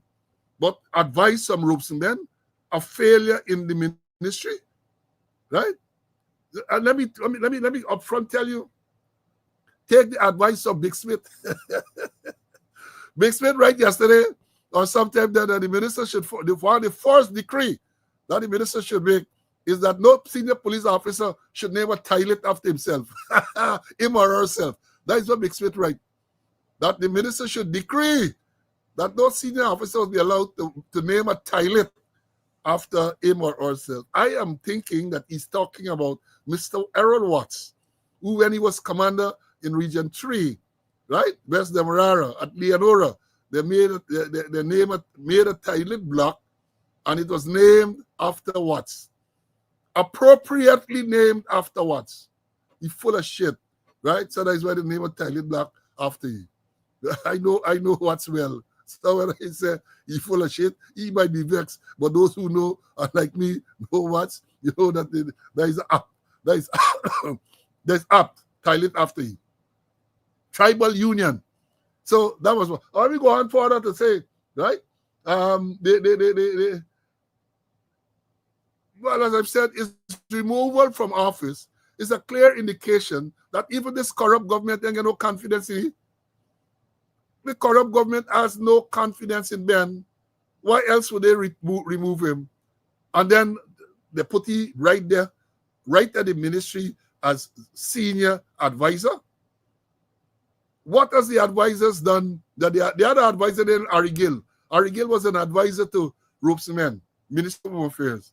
And all we remember for Ari Gill is that he went to his residence and he found the policeman Gilbert sleeping with an assault rifle.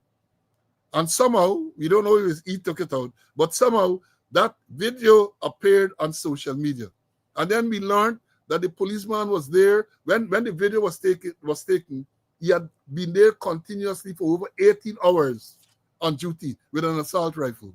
And that was a compassion that the advisor showed by taking out the video. Well, it was said that he took it out. He was accused or he was alleged that he took it out and it found its way on social media. Right? Advisor. You got an advisor named Jerry Govaya. Right? Advisor named by Gerald Govaya. What are they advising on? What are they advising? It is my view that when you hear a person as an advisor, it's just an opportunity to put them there to eat a food, as them by the say.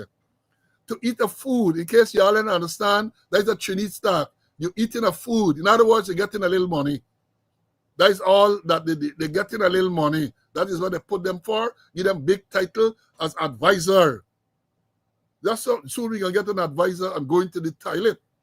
Because so much shit in the place, you're not to get people to advise when to go and when not to go, when it's occupied, when it is not occupied. That is what we have. Right? Ben as advisor in the same ministry that he messed up. I see they got the next thing to talk about his advisor in the Ministry of Home Affairs and some other place, right?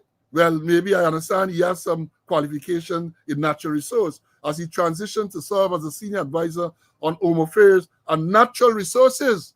But you know the natural resources, they say, get a lot of scandal going on there. That is what Junior Bosch is saying.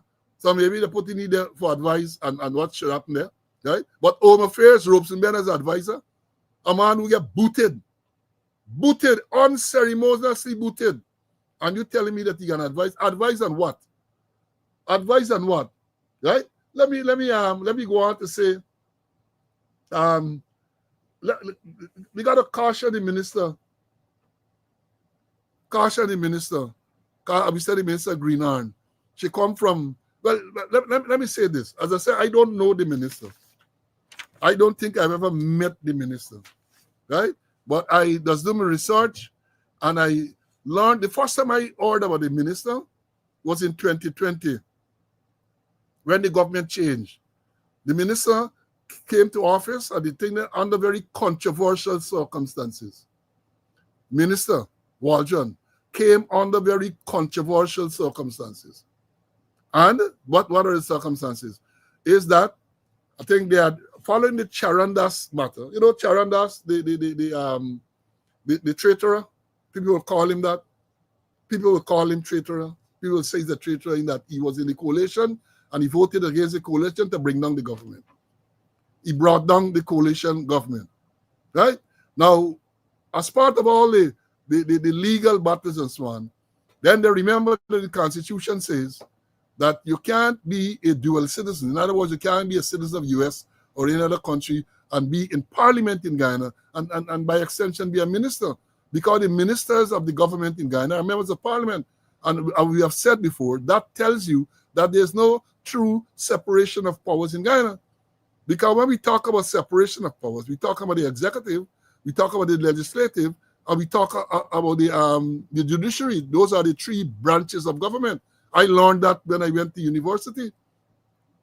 So in the case, you get the executive, the president, and the cabinet.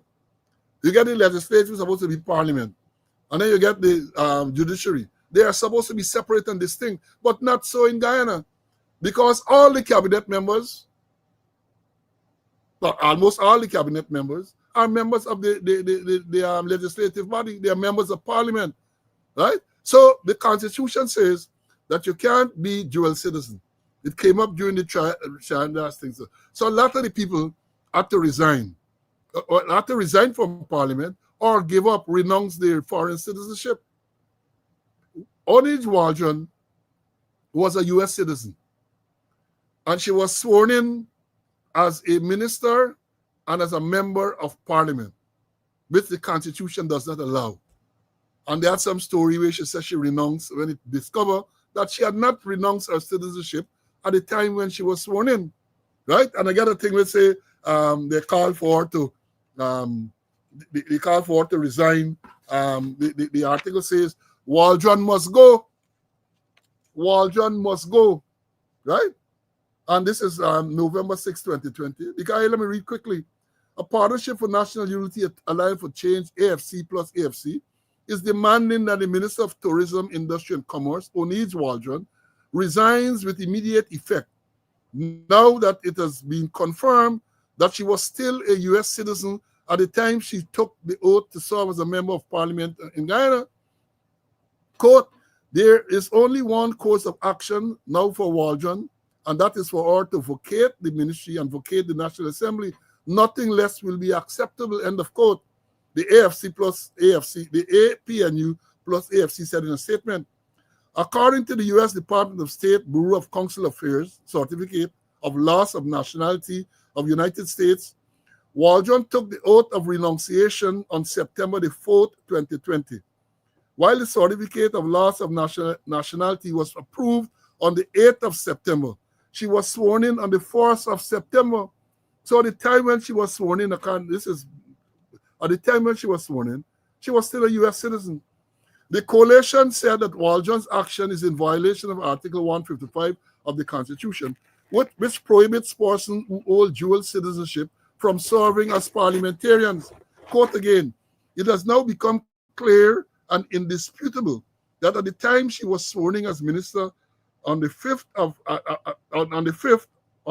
5th, and as a member of parliament on September 1, she was a dual citizen and therefore ineligible to be a member of the National Assembly and therefore ineligible to be a minister, APNU, AFC, while accusing President Irfan Ali and Vice President Jagdeo of aiding and abetting her. Quote again, the APNU AFC coalition calls for fraud charges to be instituted against her, and the Speaker of the National Assembly, end of quote, the statement said, Waldron had admitted that she was a citizen of the U.S. when she was sworn in as a Minister of Government on August the 5th, but was tight-lipped on the date she was issued a certificate of renunciation. On Thursday, Clerk of the National Assembly, Sherlock Illock, submitted a copy of Waldron's certificate of loss of nationality of the United States to APNU AFC Member of Parliament Roisin Ford, SC, via a correspondence. In the letter, the clerk who sought legal advice before making public the document pointed out two primary facts. Quote, Mrs. Oni Waljon voluntarily took an oath of renunciation regarding her nationality of the United States of America during the month of September 2020. Miss Oni Waljon lost her nationality to the United States of America immediately upon taking the oath of renunciation, end of quote. Isaacs informed APNU parliamentarian. Earlier this week, Ford had written the clerk to indicate that the coalition is of the view that Waljon is unlawfully a member of the National Assembly, and it ought to so declare, and requested a copy of Waljon's certificate of renunciation. President Irfan Ali, when questioned on whether his minister had breached the Constitution, told the press that Waljon was an honorable woman. The APNUFC coalition has initiated legal proceedings against Waljon. That is what that is the fact. As I don't know the post, so I deal with records. So at the time when she became a minister and a parliamentarian, they claimed that she should not have been because she was a U.S. citizen. And the Constitution, Article 155, say you can have dual citizenship and serve as in the parliament, right? But I guess she has moved on, because I read too that she was a lawyer and a magistrate, so she has some type of legal background, lawyer and magistrate. But such an important ministry, the most important ministry, I think, Home Affairs, dealing with national security, especially at this time. I don't know what qualifies her for the position. And again, I say, to put ropes and men to oversee or to superintend the minister, something's wrong. Minister, let me say this. You gotta make a clean break of what is there. Start over. Make a clean break. I remember well when I was a commander, police commander, and I go to divisions, the people there will tell you they're going to introduce you to this good man. That's police storm. Good man. I said, no, don't introduce me to nobody. I will come, I will make my own assessment, and in time I will know who to relate to and so on. But I go to Barbies, tell them now, so organize for me to go and meet with the mayor. Errol Alfonso was the mayor at the time. I met with him, organized for me to go and meet with the regional chairman. I went and I met with the regional chairman and then the various mayors and so on. That is what you got to do. I saw this morning when the minister reported to office, I guess for the first time, police band out there, man, police band MS, play music, ropes and men opening the car door for the minister to exit and so on. That should be the last act he performed with you, minister, apart from showing you where this file lay, that file lay down there, that file lay down there. And I have nothing to do with them. I have nothing. Because should you rely on them, it's just continue the corruption. It's to continue. The ministry under which you now preside, minister, the police force, you get the fire service, you get the prison service, you get, I think, KANU comes under that ministry for serious organizations. Accused of corruption, credible accusations of corruption, drug smuggling, credible allegations of drug smuggling. We said before, police officer sanctioned for drug smuggling, accused of covering up murder and other serious crime, accused of so many dastardly attacks, dastardly incidents, and you want to listen to them? You really and truly, minister, want to listen to those people? Yeah, you got to get briefing from the commissioner. Yeah, you got to get briefing from the fire chief and all of them. But I believe as a lawyer and as a former magistrate, you ought to be able to very quickly, like yesterday, right, decide who you're going to listen to and who you're not going to listen to. Because if you decide to go down the road with Ben and them advising you, you are going to be misled. Take it from me, a former senior police officer, geriatric, but take it from me. Take it from me. You ought, I don't know if you have that authority, you ought to be able soon to suss out who you want to be your advisor, not they're giving you ropes, man, a failure in the ministry to say that you think. You have drugs, people smuggling drugs, including police officers charged and paid before the court for drug smuggling. 4.4 tons of cocaine discovered in Region 1. the US and were involved in that operation. They chose to keep the police force completely out. Not even the commissioner did they involve. Why? Ask yourself why, Minister. And I believe that it's because they couldn't trust them. That is why they did not think. You get allegations of firearm license being sold. All the shooting and thing going on in the place, firearm license, $1 million, 15 million, 1.5 a year, even 2 million now, depending on the type of firearm. That is what you're going to preside over now, right?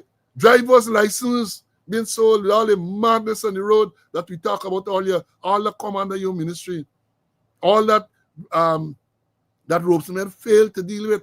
And you tell me you're going to take advice now from Roseman. Any advice you get from Roseman is what they call ramgoat advice. Ramgoat advice, right? You have all of those things, right? You have the driver's license. And here, let me tell you this in case you don't know, Minister, let me tell you this. Let me tell you this. And that is why I tell you, got to be, listen carefully. There are credible allegations that when it comes to firearm license and driver's license, the run-ins going on right to the Ministry of Home Affairs. That is what the allegation is, that you have individuals in the Ministry of Home Affairs who are complicit in this whole thing. Let me break them down.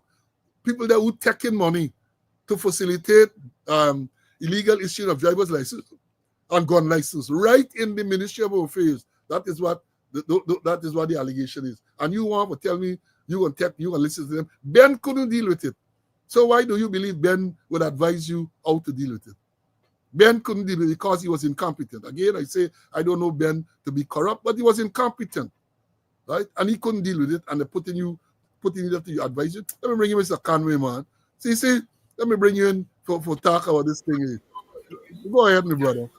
Yeah, I listened to you reading a report on the performance of Ben, and all I could say is complete fabrication and total distortion of facts. Perhaps it's a fragment of that person's imagination. Like you, I never hear that Ben taking any bribe. Never hear anything. But there's something called vicarious liability. And there he was at the Home Affairs, and I'm going to repeat what he said. Firearms runnings. It doesn't stop. It continues, but the stakes higher. The stakes higher. Where we're talking about Shift Chandra Paul Drive. We're talking about Young Street. We're talking about a doctor, a medical doctor in Lamaha Street, a house in Rob Street, and the same ministry under which this minister has been appointed to superintend. And Ben was there, and things happening on the Ben very nose. On the Ben very nose. I mean, he's taking personally, but it's going on, and the price is not 1.5 anymore. The price a little before election, they go to 2 million. Where people saying, "By I don't know if I'm going to die after election." I think a certain man said so. I can't call no name. I know if I'm going to die till after election. But Ben was there, and all them things happen under Ben. I don't know what you could tell the minister. I don't know what you can tell the minister. You open car door for sure. Huh? And then the police band come in, and they start on the wrong foot. They started on the wrong foot. The pomp and ceremony that going on. We talking about the gun runnings. We talking about the drug runnings, cocaine. Region 1, the epicenter of runnings. Region 1 police allegations that they deeply involved in fuel smuggling. All under Ben, fuel smuggling. And tell me, Ben, as a minister, couldn't pick up those things, or just didn't care? He just allowed them to flow? So what advice could he give the minister? What advice she could take? She better be careful. she got to be careful for taking advice. I don't know what advice he can give her. What good? I'm looking for something good that can say, yes, this was what Minister Ben did. And, we could take a pattern off for him. I ain't find anything. I scratching my bald head. Boy, I ain't finding nothing for thing about Ben. What he did that I could say, Minister, take a page off of Ben book. But he's the president, and the president put it on for you, Minister. And a part of it is Home Affairs too, is the house in Rob Street, same as got there. So aside for you, Minister, but you gotta know what you will do. Yeah, well, I hope that the minister will use our legal training to be able to suss out certain things. As I've said, based on what I've picked up, she's a lawyer. She was a magistrate in Georgetown, I think it was, and therefore she should have some legal experience and expertise, which I hope that she can bring to bear. But having said that, the last person in that office I recall being someone with legal expertise was Ronald Gadraj. And we all know what Ronald Gadraj did. He was accused of forming Death Squad.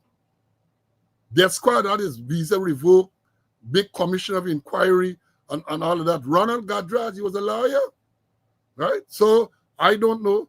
But let me say this to you, because I think you will know this. One of the biggest problems that you have now in the police force and in the other departments under your ministry is political interference. Political interference. And you should not interfere politically in the force, and you should not encourage or allow any one of your colleagues to so do. Political interference. Understand this thing clearly. The minister in any one of the ministry deals with policy. What is the policy?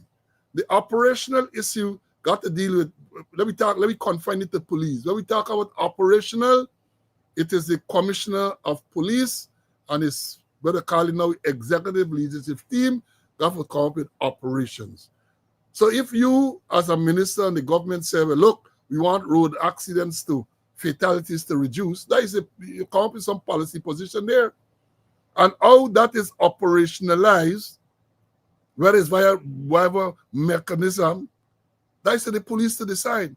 But what we have found in recent times is that the government telling the police about operational matters. Government ministers, I always, and despite the fact that they will deny, who can forget when the magistrate, who is now magistrate, when the lawyer who is now magistrate, Tamika Clark, was arrested by Christian Ramana for advising her client not to sign or to give a statement to the police. She was arrested for that. Nandalal, the Attorney General, said that he called because Mrs. Clark's lawyer said that he called the Attorney General. And the Attorney General said he called the man at Suku and tell them, that's the operational matter. Then later on, he come and he tried to smooth over the thing by saying that he is the constitutional advisor to but you can't get involved. There's nothing in the Constitution which says that you must get involved in operational matters. You instruct people go on bail. Mr. Conway got the experience too. He spoke about it here when he was arrested on the 19th of May 2021 with them fictitious charge. Happy was carrying out the functions of the commission said, I can't put him on bail. This is a political matter. And CC's telling us that is somebody called Nanlal who instructed that the person should go on bail. So stay out of operational matters in the force. Stay out. Because let me tell you too, this is free advice. People the members of the force in particular and the public are going to be watching to see how you are going to perform. When you come into a post, there is what is called an honeymoon period. People are willing to give you an opportunity. People are willing to look and to see how you will perform. I have a strong suspicion that your honeymoon period is going to be very, very short. So you got to hit the ground running. You have to hit the ground running. And the way to start, I suspect that by now you have called all the heads of those departments and you're going to, I understand that. Chart your own course as a minister. Chart your own course, and that you will see the members, especially the senior members of the force, and the public will gravitate towards you. Once you chart your own course and stay away from political directions and so on, people are going to gravitate towards you and have some trust and faith in you. But if they see you're following what the squatter they're telling you, and you're following what them Freedom House telling you, and all them everything, your honeymoon is going to be truncated, very short period. So we understand this thing clearly. You have an opportunity. Guys are like that, you know. Despite the fact what we read about your past and all them everything, we are a forgiving people. And here, let me tell you something, Minister. The bar has been set so low with Ben. Ben set the bar so low that you ought to be able to get past that, raise it to a higher level. The bar is set so low with Ben and Roy and Gadraj and all them before you. The bar is set very low. So therefore, it shouldn't be difficult for you to rise to the occasion. Should not be difficult for you to rise to the occasion. But as I tell you, people are going to be watching to hear what you say. People are going to be watching. And don't do like Ben, get antagonistic towards the media and so on.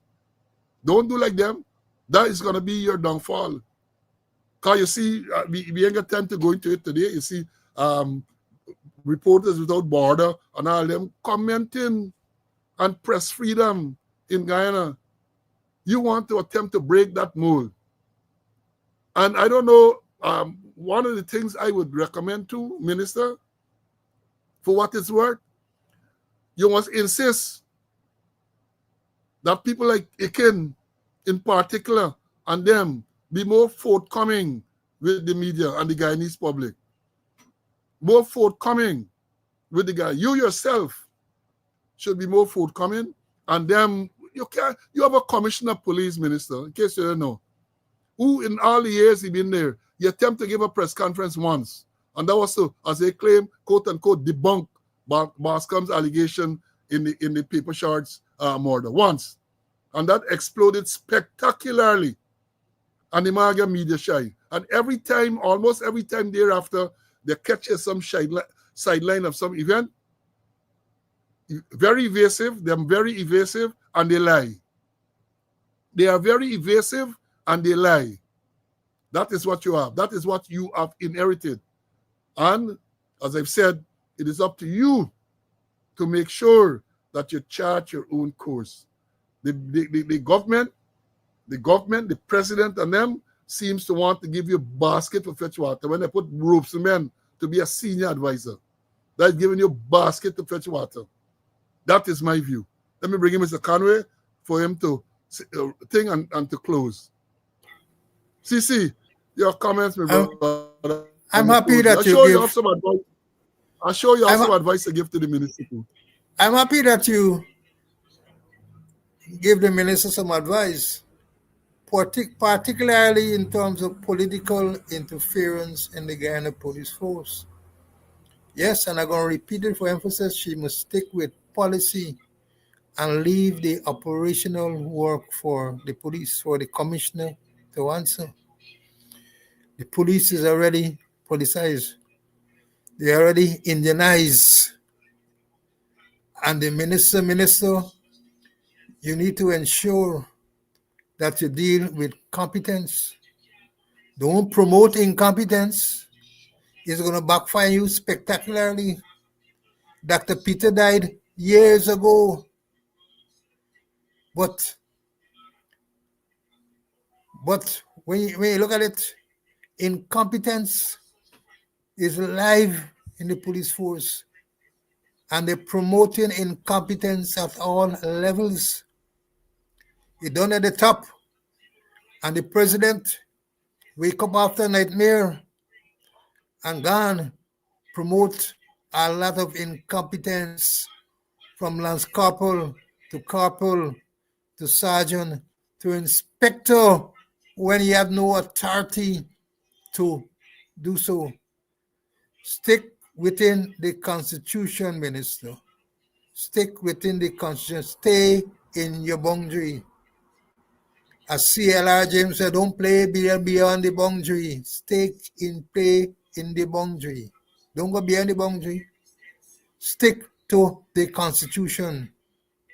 And I repeat, stay away from political interference in the Guyana police force. They have some very good police, some excellent police at all levels. Give them policy directions, but don't get involved in operational matters. And above all, hold them accountable.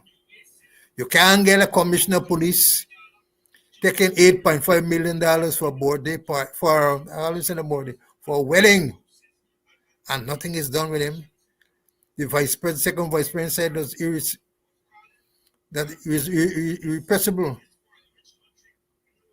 Reprehensible. I saw in the presidential there. It was reprehensible. Let them be accountable to you, Minister.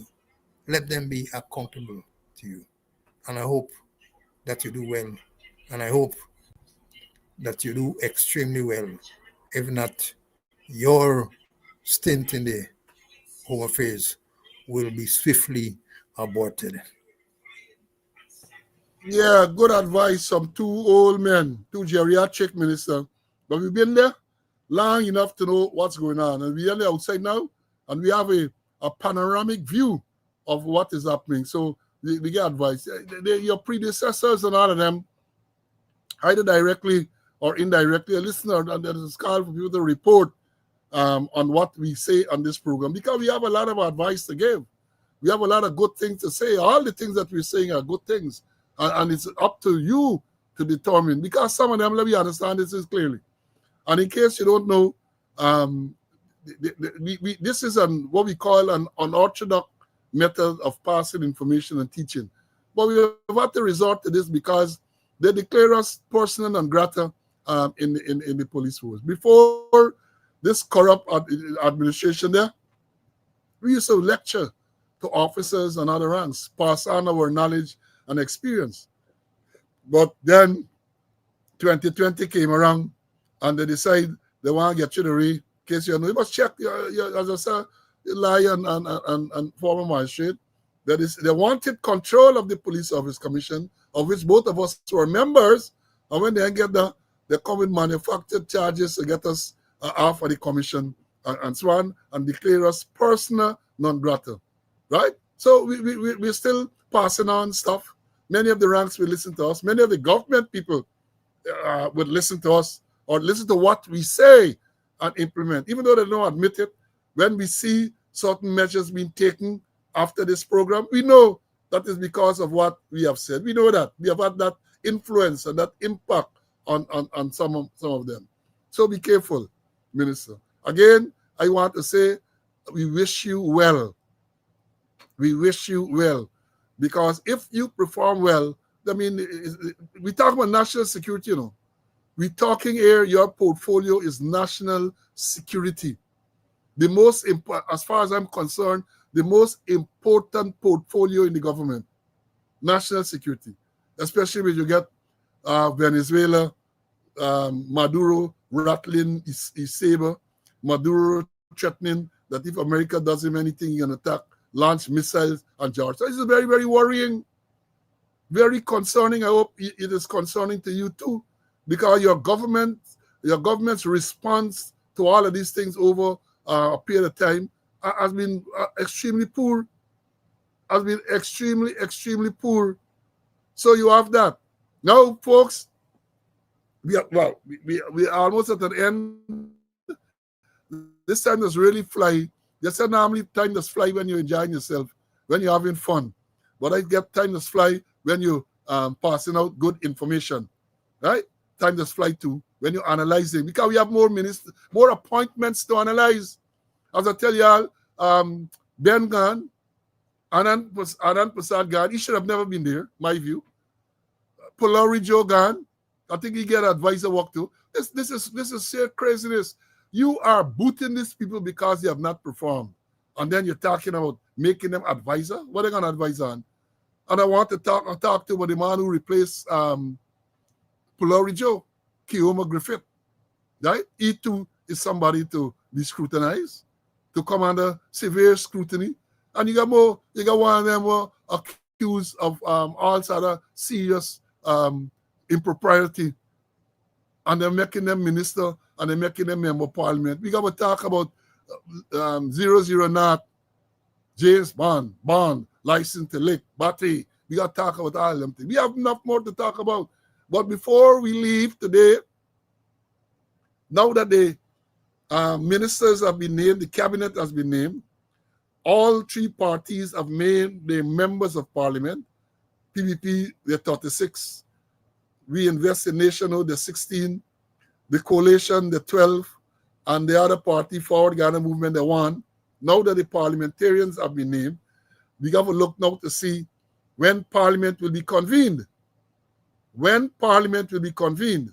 And once parliament is convened, we have to look to see who will be the speaker and the deputy speaker. Just like the last Minister of Home Affairs, the last speaker was a disaster for Guyana. The last speaker was a disaster for democracy. The man banned the word corruption in parliament. You can't use the word corruption. In the most corrupt country, parliamentarians, the lawmakers, were banned from using the word corruption. So let me see who can be the speaker. I hope they don't put any back there. I hope they don't put, I guess he get pension and all them type of things, so he had to be living a good life. There's a man who, if you all recall, he was the leader of a party, you know. He was the leader. He took over the United Force. If I remember well, from Marcinus Field and Singh, that's Peter the Gap party. And he broke him up. And he joined PPP. Yeah, because during the course of the campaign, he was there with the short and things. So if I say he joined PPP, I am making a statement based on his attire at one of the functions, the Speaker of the House, Speaker of the National Assembly. So we got to look to see that. We got to look to see, I'm doing the research, who can be the opposition leader. I saw a letter not so long ago, some issue with Azudin Mohammed, the leader of the Wind Party, with some land he get across the river, and some PPP man put in machinery on the land and so on. And his sister referring to him as the leader of the opposition. Folks, there is no leader of the opposition because there is no parliament. Let me understand this. They got no leader of the opposition. You see, this, you got to call them out when they come with these things. Right now, Guyana does not have a parliament, and therefore there can be no leader of the opposition. There is a process. There's a constitutional process. When parliament is convened, I guess they got a big ceremony, and the ministers, and the parliamentarians are sworn in, then I think they have to elect or select or whoever to get a speaker and a deputy speaker. Then they have a process to get a leader of the opposition. So let me understand this thing clearly. Let me understand. And folks, you must call them out when they come. Whether it's Freudian slip, whether it's something they didn't realize, we got to call them out. We got to call them out. There is no leader of the opposition at this time. None whatsoever. There is no speaker at this time. There is no member of parliament at this time. Until they are sworn in, they're not a member of parliament.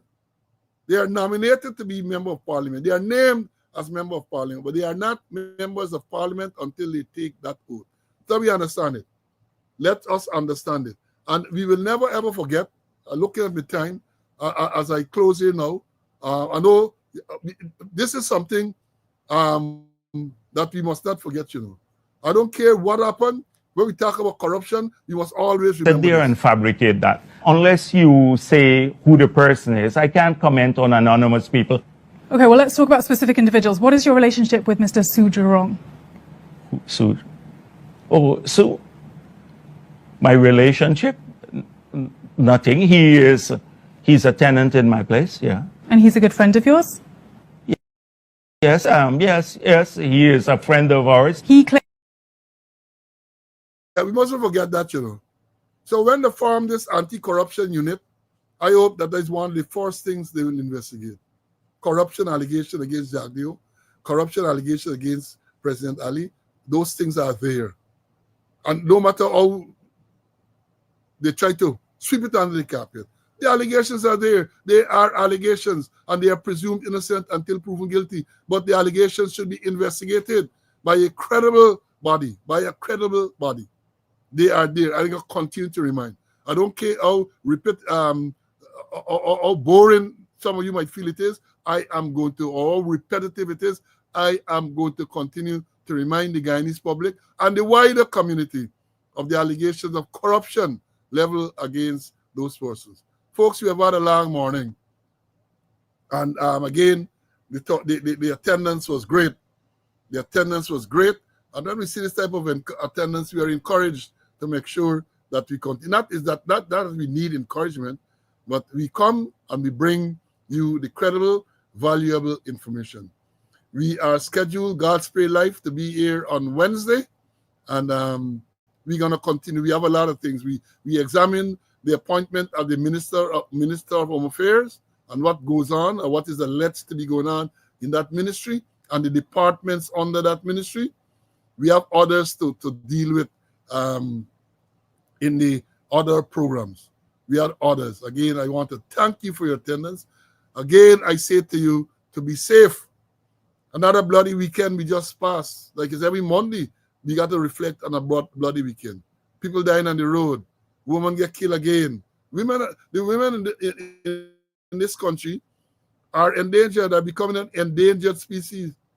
Almost every week, only not so long ago, the man in Charlotte Street, I think it was, shoot the wife, shoot the child. I understand from the report the child has made a full recovery, physical recovery, but I don't believe that the psychologically and mentally can recover from seeing the mother being murdered by his father. That is the type of thing we have in the place. Bridge collapsing is a lot, so you gotta be extremely, extremely careful, be extremely safe. And as I said, God's willing, we got to come again here on Wednesday for another episode of Speaking Out, Exposing Corruption and Incompetence. Until then, stay well. Bye.